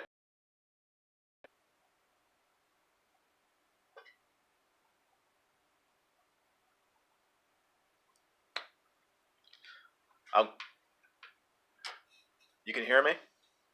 Can you hear me now? Type Y if you can hear me. If you can hear me. Everybody type Y if you can hear me. There's only 2 people left, so or 4 people. Okay, Matt, you can hear me now. Okay, Matt, and everyone else. There is a program called, an app called Streamlabs. Streamlabs, like a Labrador, Labs. And you can download it from the App Store. I have an Android phone, so go to the Android store on your phone. Download Streamlabs. It lets you connect and live stream. Getting around YouTube's new stupid rule, allows you to live stream from your cell phone, from your tablet, directly to YouTube. You just fill in your YouTube information, your password and everything, and then it will connect, and you can stream that way. And it's been awesome. And it's allowed me to continue live streaming. Otherwise, it would take me forever to get to 1,000 subs. I mean, I only have about 200 and something, 200 and low 200s. So, if it's YouTube's new rule, basically only benefits popular channels. And no, it's not difficult to set up, or at least not too difficult, because I'm not. I'm no Tony Stark. I need things pretty dumbed down for me in order for me to understand and get a handle on how to use it.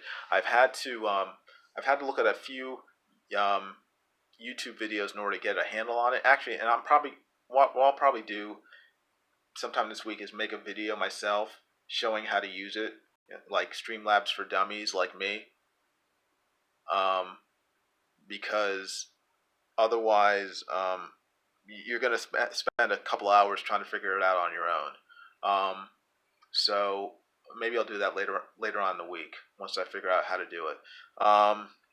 But yeah, it's great, and it allows you to do things like I think you might maybe like in where is it? Right about here, you might see like a little goofy little weird thing. It allows you to have like tip jars and stuff, so people can put in money. I don't know if it works or not because I haven't done it. But you can add different things. You can add like right here when you guys talk, I can see your it allows you to set up a little chat thing so you can see the chat as it's scrolling down and everything. It does a lot of cool things that you might be able to do on the upper levels of YouTube. But this Streamlabs app lets you do it right now, no matter how few subscribers you have. So it's really really cool. So yeah, I recommend Streamlabs to everyone, and I'm glad that someone recommended it to me, because otherwise I'd you know I'd be struggling, making pre-making videos, but then having to edit them, and then having to, if they're long like this. I mean, this stream is going on for how long? I mean, I don't even know. But use it, and then yeah, because I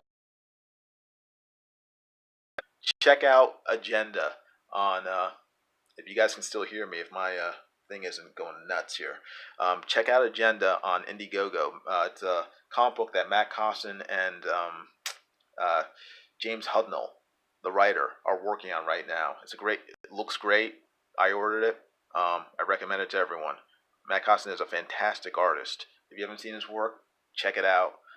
He usually competes in Drawn and Quartered every Wednesday, and yeah, you know, and half the time he wins because he's a great artist. So yeah, check out Matt Costin's stuff and subscribe to his channel. I think it's just type in Matt Costin in the search, and you will see it. It's well worth the sub.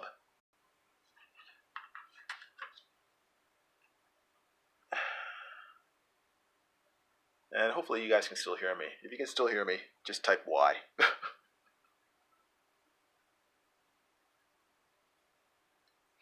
If you can't hear me, then I guess you won't type anything because you won't be able to hear what I'm saying.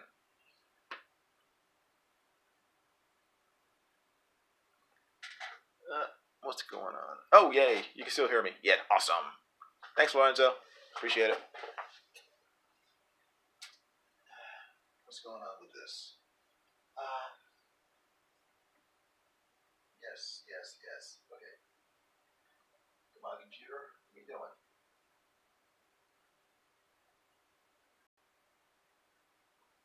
Computer. Okay, good.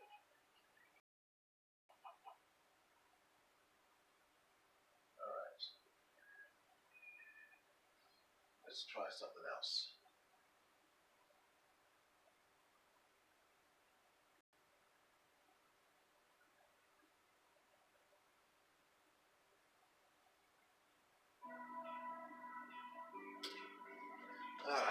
Okay. Okie dokie dokie dokie dokie. Show. Yeah, hit that link in the chat for Matt Costin's agenda.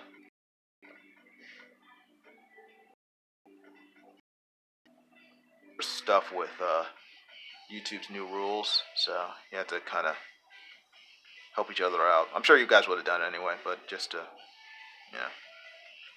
pass the word.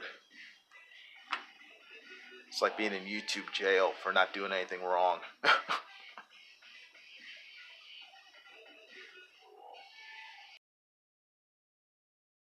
yeah, Lorenzo. Yeah, I think it's my Wi-Fi. It's I tend to have.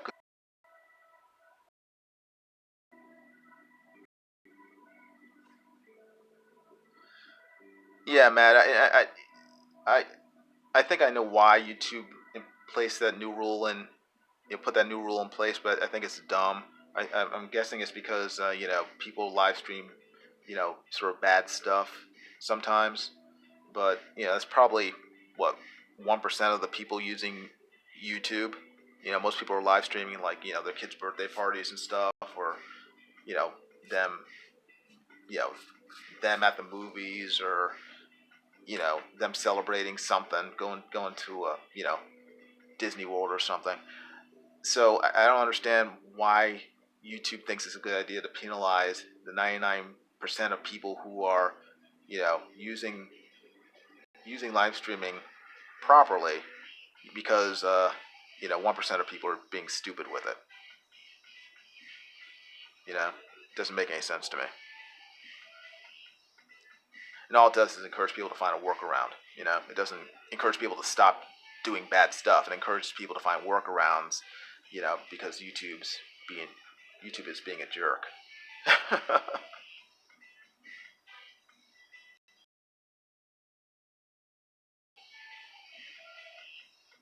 Yeah.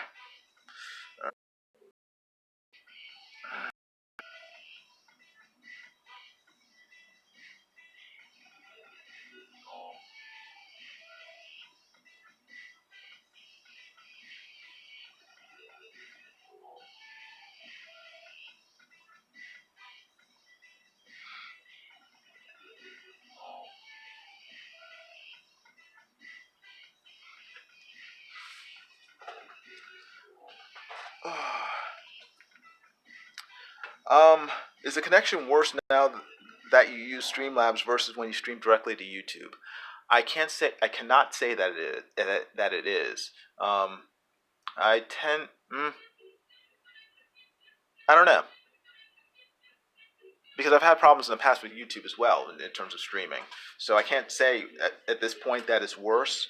Maybe if it happens every time, I could say it's worse, but right now I can't because I've had these problems in the past with YouTube as well. So I think it's just my Wi-Fi in general.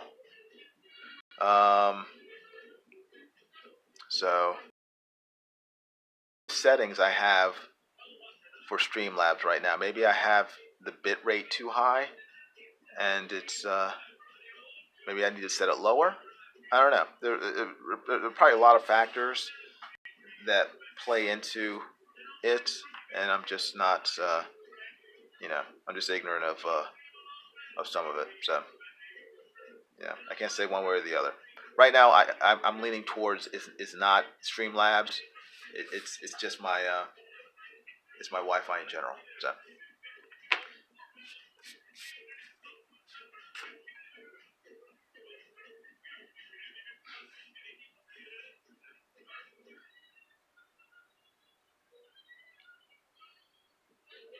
The worst thing about the it's like all of a sudden, like, the person he's stalking like gets away. It's like curses. It's true or not. I'm gonna keep drawing and keep talking and see if my tablet whacks out.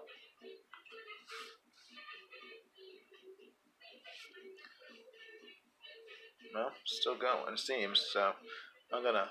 Oh, okay, Mac is still here, so I'm gonna assume that everything is okay.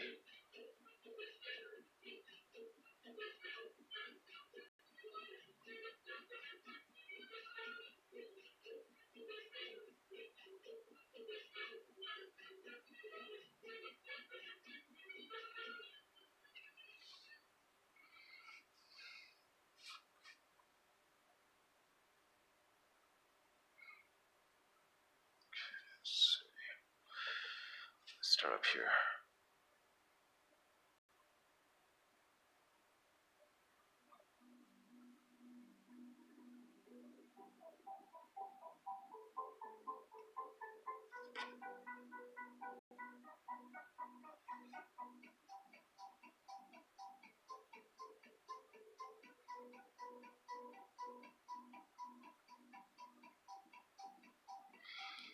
Okay, come on.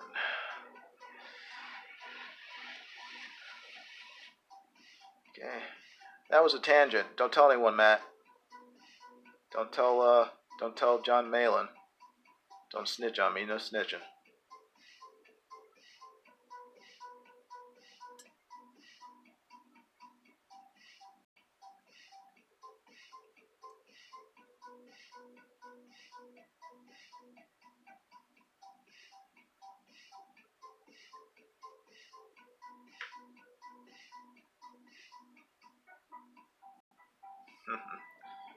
Okay, I'm gonna keep hold you to that.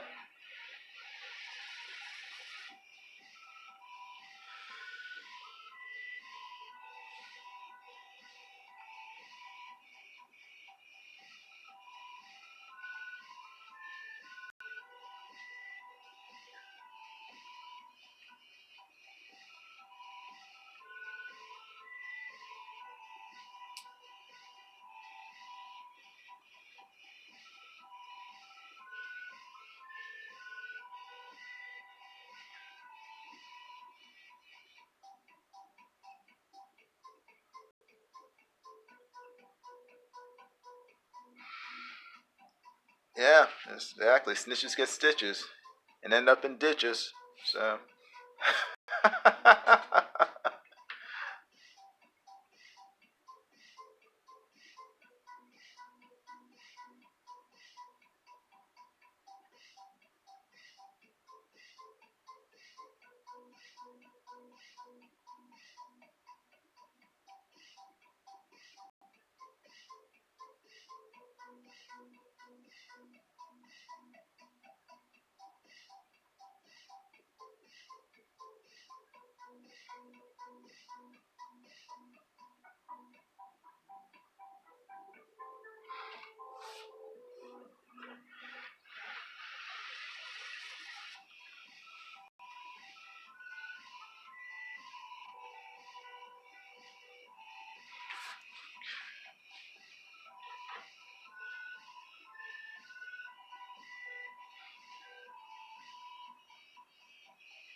Almost done. Almost done. Almost done. Almost done. Yes, Matt Cosson could tell just by looking at it that's for Pope Fire. You are correct, sir. It is for Pope Fire. Because Pope Fire wants the same thing drawn 500 times over by different artists. Has she snagged you yet? Have you been entangled into her Starfire web? I'd be surprised if she hasn't contacted you. Pope Fire's sort of like Nostr, except instead of script, she sends requests for Starfire artwork.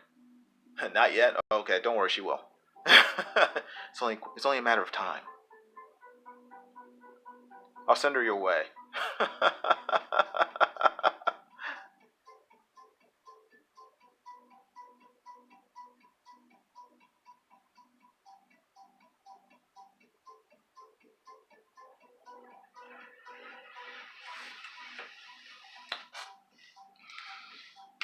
Alright. Let me see here.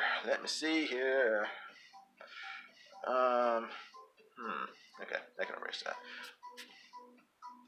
Popping in for a quick hello from work. Oh, Zach Hawkins, hi. Good seeing you. He says, beautiful work, man. Have a good rest of your day. Thank you very much. You too. Thank you for stopping by.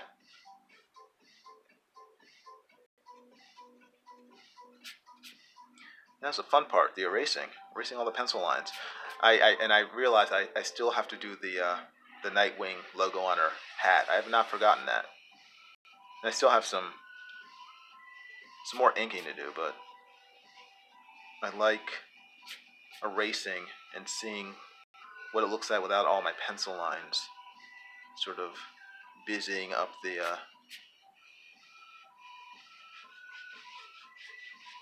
page, so I can see what I have to address.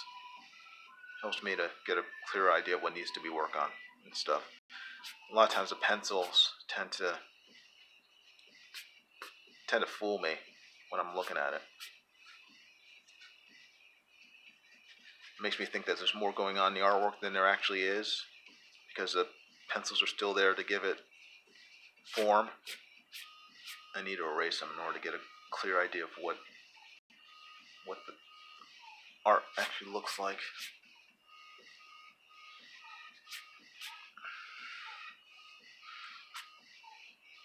what I'm seeing initially, well, let me erase more because it may get better. What I'm seeing is that it's obviously very busy, but I want her to stand out from this busy background more than it seems to be.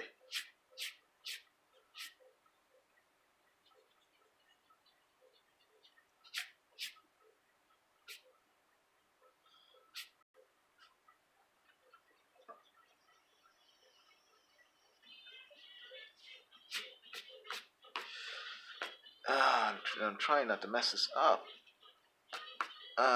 Okay, those are pencil lines. Ugh, I thought they were scratch lines.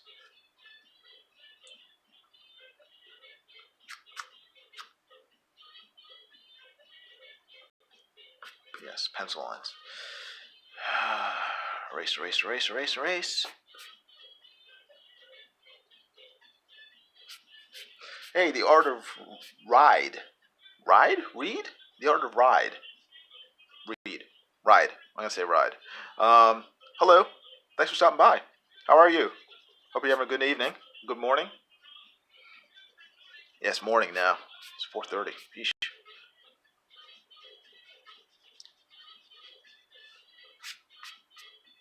4:30 Eastern time. I don't know where you guys are. Wherever you are, I hope you are having a good evening. Read. Oh, hey, it's read. Okay.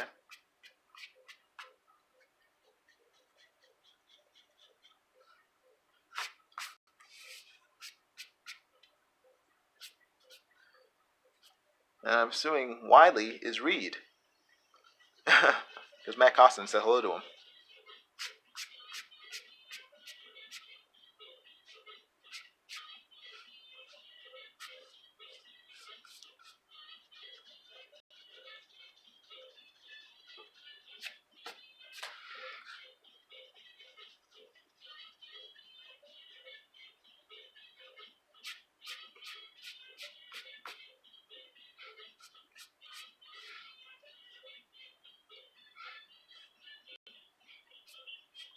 Okay.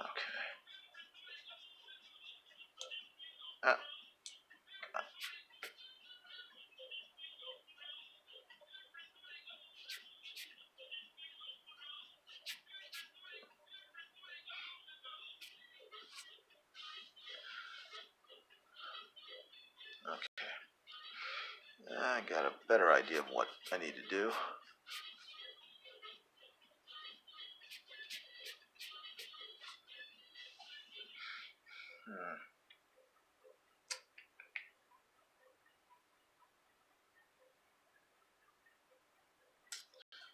Okay. I have a slightly better idea of what I need to do. Slightly better. Slightly better. First, I need to thicken these border lines. Maybe double them. Double them up.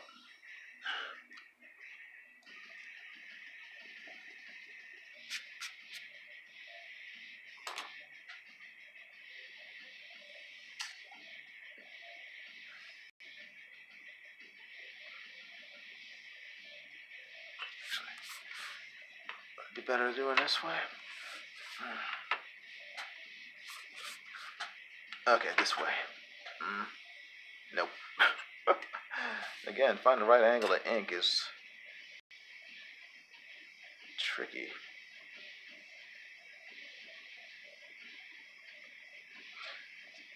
It's a lot easier to do this stuff in Photoshop. I just have to type in thickness 3 and it does it.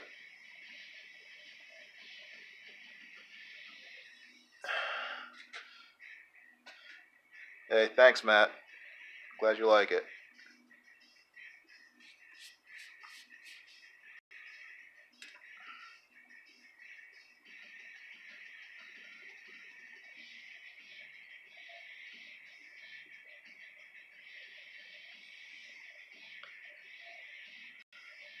I need to get better at this stuff. I'd like to work on one of these Comicscape books at some point, but I need to get better at a lot of this stuff.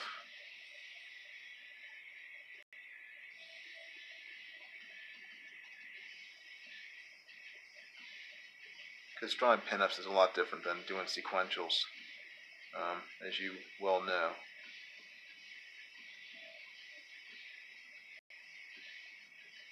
I mean, I can never take this much time on a single panel in a comic book.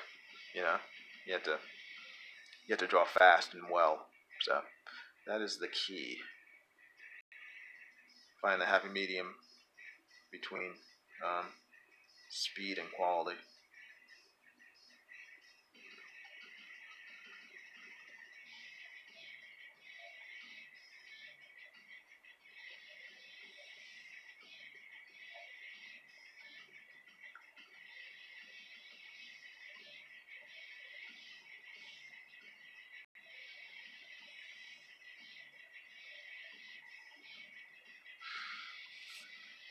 Okay, that's better.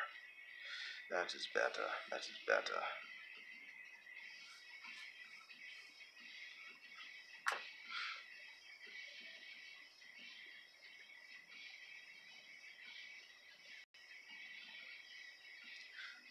Yeah, hopefully she will love it, Matt. Yeah, I'm sure she will.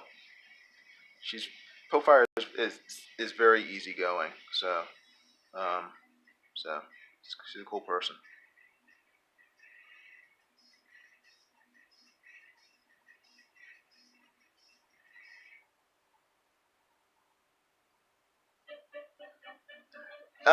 Yeah. Read. Art of Read. He says you have all the time in the world once your own book. Yeah, but I mean, yeah, once you sort of start a campaign, or if you're working on someone else's book, you know, or if you have a collaborator, you know, you unfortunately you don't have all the time in the world. I mean, you know, deadlines are good for me in the sense that it forces me to work within a certain time frame. Um, you know, so I never complain about deadlines. Um, you know, it forces me to do better. Um, that's why I like drawing in quarters. You know, it forces me to do as much as I can within a certain time limit. Left on my own devices, I take forever to do a drawing because I'm always, you know, well, it wouldn't take forever, but it would take a lot longer than yeah, exactly. Matt says those backers want their books. Um, you know, you have people complaining about Cyberfrog all the time. 99% of them are trolls, but you know, still people when people buy a product, they would like to get it as quickly as possible. Um, you know, so that they can buy more of your stuff in the future. So you have to be able to deliver. And with comic books, you know, they traditionally come out once a month, so that's still the sort of the gold standard in terms of what people in their mind think to wait in terms of for a comic book. Yeah, so if you have to wait 6 months or a year to get an issue of a comic book, most people are not going to stick around for it. You know, unless there's a really good reason for it, or unless you've given them a heads up, you know that it may take that long to get it out, then they'll be willing to wait. Um, yeah, Alpha Prado once a month was for a full team of artists, but even still, it's kind of gotten ingrained in people's heads that comics are sort of a monthly thing. So the closer you can get to meeting that sort of that deadline or that sort of standard, I think the better off you tend to be. Um, but it's hard. I mean, especially when with things like Indiegogo, where you're doing all the work yourself. When you have a publishing house like Marvel or DC, you know, it's possible to get things out once a month. But you know, if you're doing everything from the drawing to the writing to the distribution to the mailing, it's you're not going to reach that. But even still, if you set a if you tell people it's going to be out by a certain time, the closer you can get to meeting those expectations or even beating them, if you can get it out ahead of those expectations, you're golden. So the faster you can do your book, the better. So you don't really have all the time in the world. you have to produce something within a reasonable amount of time.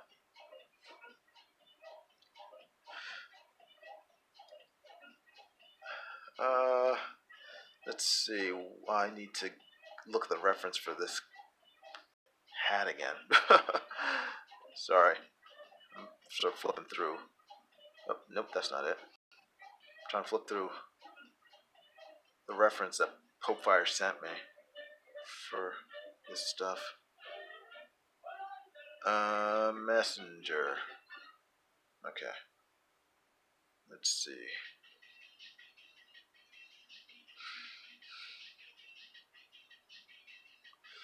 Let's see here. Let's see here. Let's see here. Let's see here.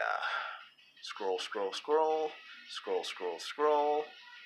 Not scroll. Not scroll like in Captain Marvel, but scroll like scrolling down my tablet. Scroll, scroll. Ah, found it. Yay. Alright, let's see. Alright, cool. Zoom in. What am I doing? She said make this black. Okay. Let me turn up the... It's hard to see. No. Damn it. Okay, that's better. Why is that using... Okay, whatever. Bah humbug. Okay, I got that. Sketch. Is that right? It's 1 and 2. Okay, I know what I want to do. I think. Trying to mess it up. 1. It's 1. I'll be back in the chat in a second. I'm on a different window right now, so if you guys are talking, I'm not responding only because I can't see what you're saying. So I'll be back in a second. I'm just looking at reference. Trying to sketch it while I'm looking.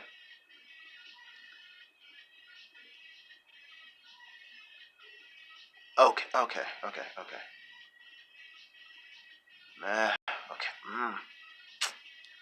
Dagnabbit.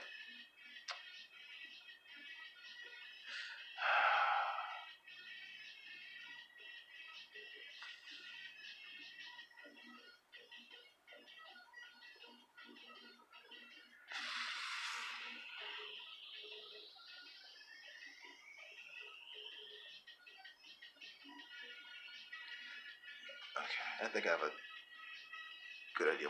Okay. X is black. That's black. Okay.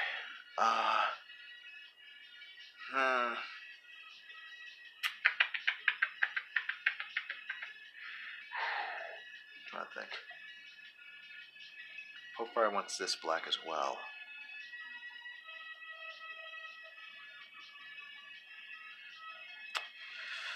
Alright.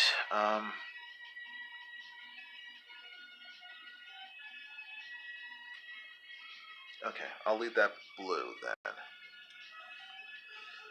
Alright. Or empty. Let me go back. Alright. Let's see. What am I missing here? Alright. Art of Read says start the book now and launch it when you are confident you can finish it. Yes, that's the key.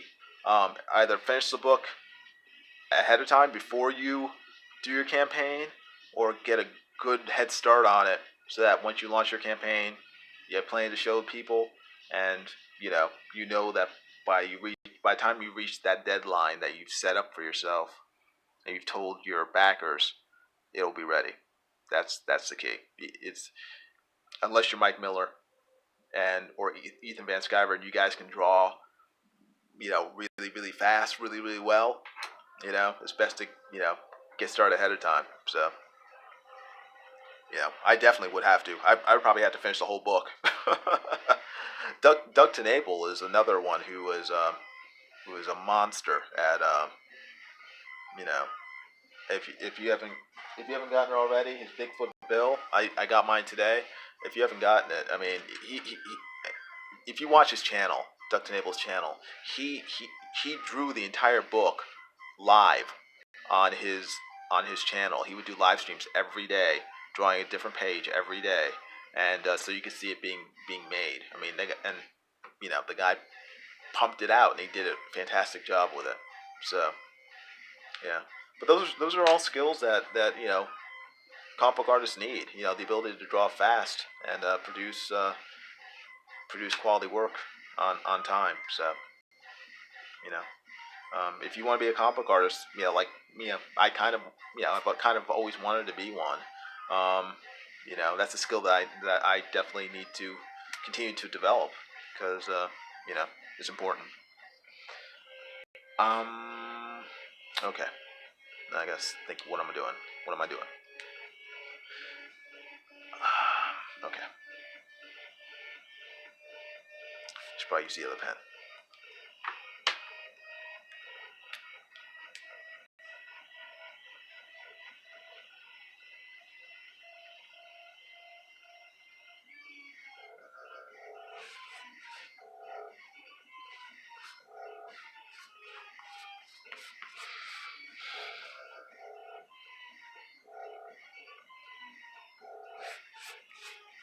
And again, I'm trying to find the right angle, dagnabbit. Come on. Alright, that's good. Okay.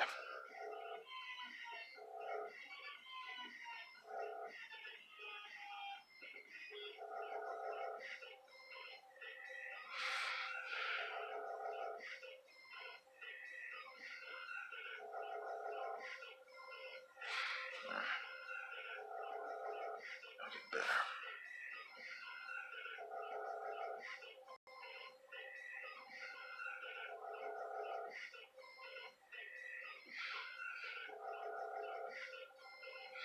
Okay, that's cool. Good enough.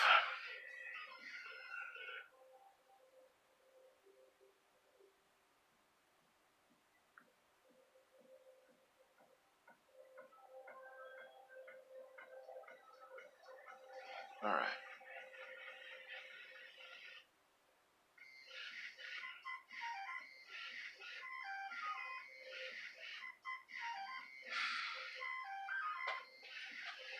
Oh, good. Hey, Matt. Glad to see that you are working on agenda pages. When you get Matt right now, I don't think it's live streaming because I think it's stuck underneath YouTube's new rules about having at least 1,000 subs to live stream. I told him about the program I'm using right now, this Streamlabs app, and hopefully he'll be able to use it in the future and start live streaming again. If you guys have a chance, check out Matt's live streams when he's live streaming. They're really cool. You get to see him working on agenda with James Hudnell, who's a writer, and he's producing it. When he's live streaming, it's very cool. So if you have a chance, subscribe to Matt Cosson and check out his work. Very cool. So, but he's getting sleepy, he said. So I don't blame you. I'm getting tired too. It's almost 5, my time anyway. But I appreciate you stopping by.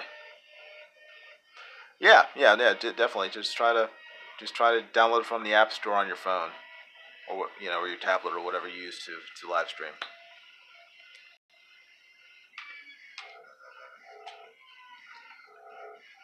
All right, let's see. Time to spot some blacks.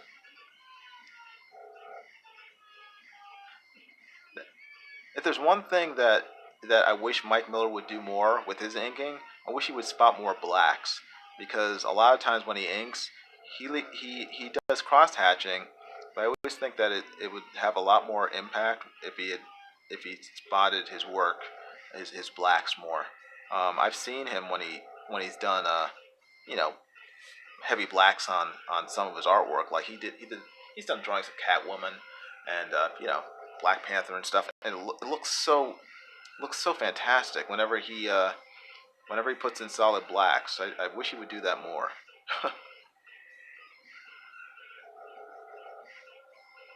But this pen, this brush pen by Pentel, it's great for filling in, you know, large areas of blacks. You just have to be really careful because it's like I said, at least I do, because I don't have as much brush control as I should, so I have to be very mindful when I use it, not to go outside the lines. Um, so I'll get like really close to the edge, and then I'll fill it in with either the thin liner or one of these sort of multi-liner pens.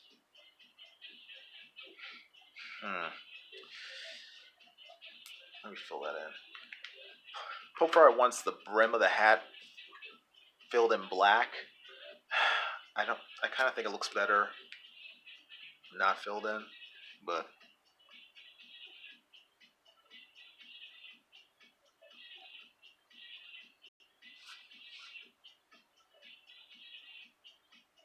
I think I'm gonna end up filling it in.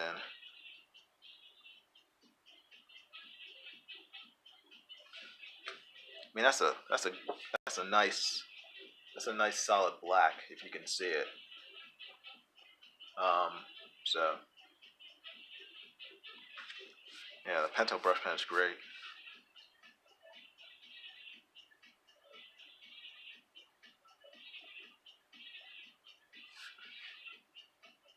And no, they didn't hire me to give that endorsement.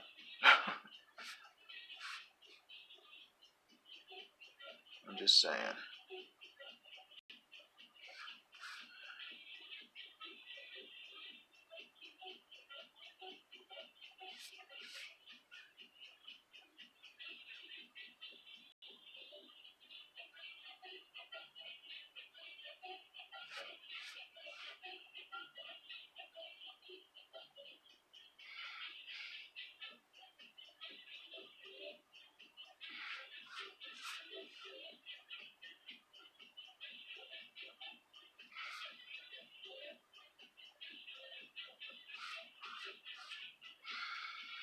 All right, yeah, I'll fill it in. Let's see.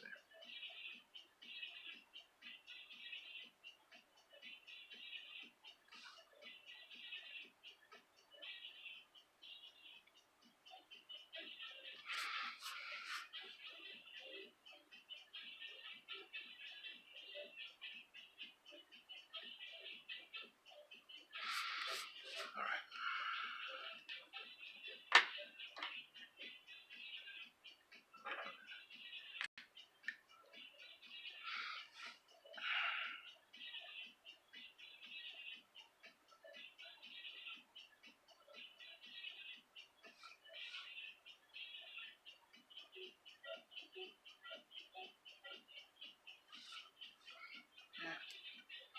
Yeah, looks okay. It looks okay. Yeah, I still think it would look better if it were just but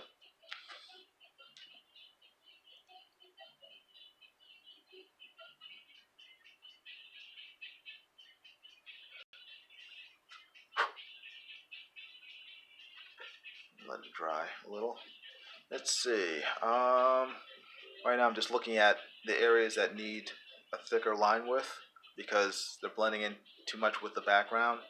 Right now it's mainly your hair up here. Down here it's fine. There's a separation with the thickness of the lines. But up here I use the multi-liner, so I need to go back with a brush and thicken up some of the hair.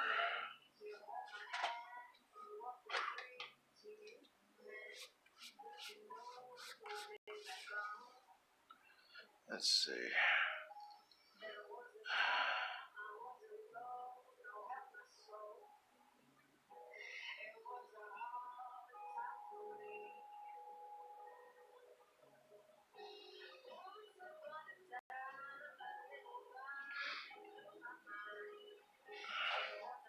That's better.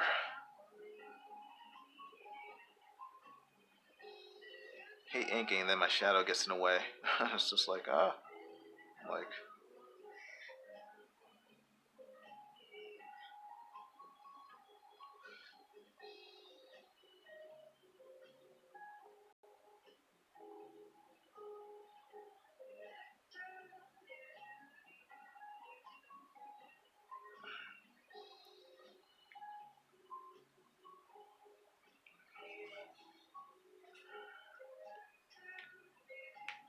Let's see.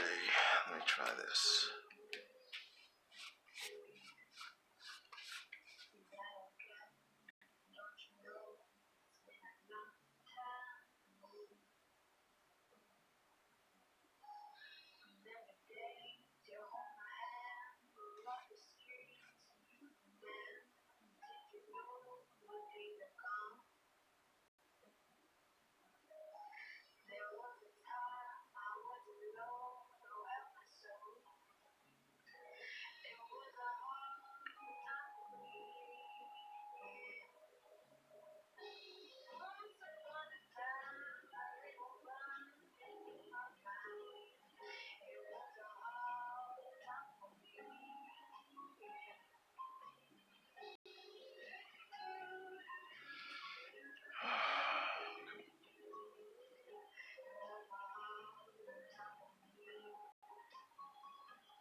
Three.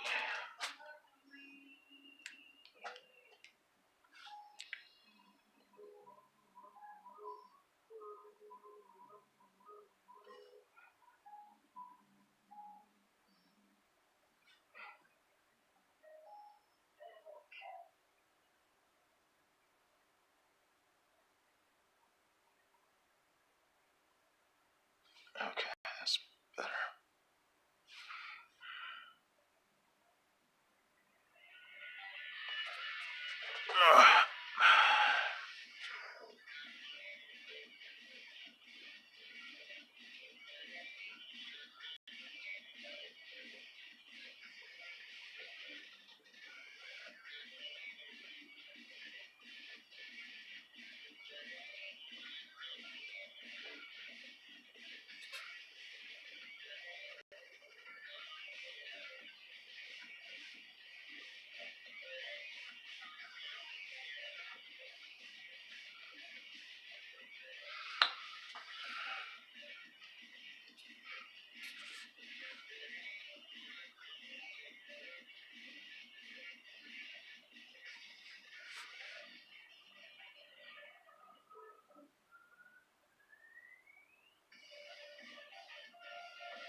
Alright, the Tiger Man.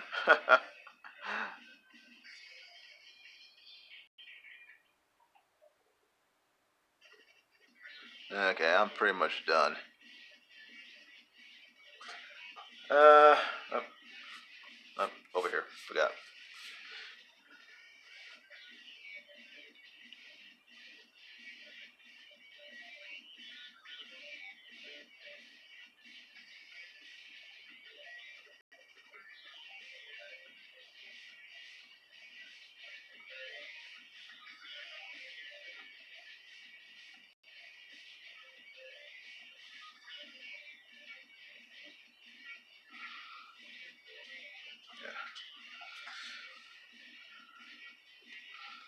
Yeah, I'm done. You just have to sign it. So,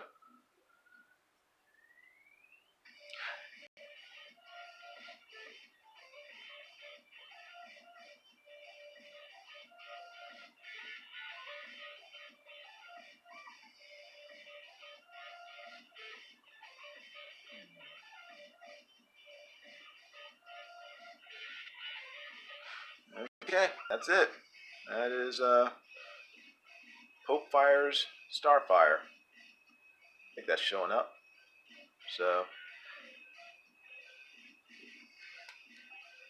looks good. If I could only do this quality work of this quality in the 2 hours for the drawn and quartered, I would be golden. That's my goal. Do work this good in 2 hours. So, what name or handle are you going by on YouTube? Oh, Matt. Yeah, I'm Jiminy Cricket on YouTube. So, or or when I'm drawing, live streaming, I'm using illustration by design. But usually, I'm Jiminy Cricket. I work is not work. He doesn't pay me, but I'm a mod on Mike Miller's channel. So, uh, but yeah. So, Popefire, if you're watching this, hope you like it, and I will be sending you a scan of it tonight or this morning, so you can look at it. And then I'll try to mail it off today. Actually, I got to mail up this and also some more art that someone bought from me. So anyway, yeah, glad you guys like it. Thank you, Alpha Proto. Good, I'm glad you like it. And Matt, glad you like it as well. Yes, yeah, Pope Fire commissioned me to do this, so I got paid. Yeah, um, yeah, she's a really cool person, and she's very quick with her payments, which every artist appreciates. So yeah, I want to do a good job for her. So hopefully she'll ask me to do more. Um, but again, anyone who is having problems with live streaming due to YouTube's new rules about having 1,000 subs before you can live stream with a mobile device, download Streamlabs, which is the software that I'm using right now. Download the Streamlabs app from the Android store, or I guess the Mac store has it as well. If you have an iPhone. Um, and it will that app will allow you to live stream on YouTube, without having to have 1,000 subs. Let's try to think what else. What else? If you haven't already, please like this video. Please subscribe to my channel, this channel, and also if you don't know already, I am going to be giving away 10 free illustrations next Sunday to anyone, well, not anyone, but to 10 random people who have subbed to my channel, Illustration by Design, and are also following me on Instagram. So, hey, Matt Cosson, you have a good night. Thanks for stopping by. It's great seeing you here. So if you sub to my channel and also follow me on Instagram, you'll be in the running to win one of 10 illustrations of the character of your choice next Sunday, April 14th, when I'll choose those 10 people. So, if you haven't already, sub to me here on YouTube, Illustration by Design, and then go over to my Instagram, which is ROBINZSON13 on Instagram, and follow me there. Yeah, Alpha Proto, yeah, I figured a lot of people would need that information about the live streaming. So, yeah, download Streamlabs. Um, and that should set you up. It may take a little while to get the hang of it. It took me a little while because I'm kind of dopey when it comes to new apps. It takes me a while to get the hang of it, but it's fairly simple. You should be able to understand it pretty easily. Um, let's see. Hold on 1 second.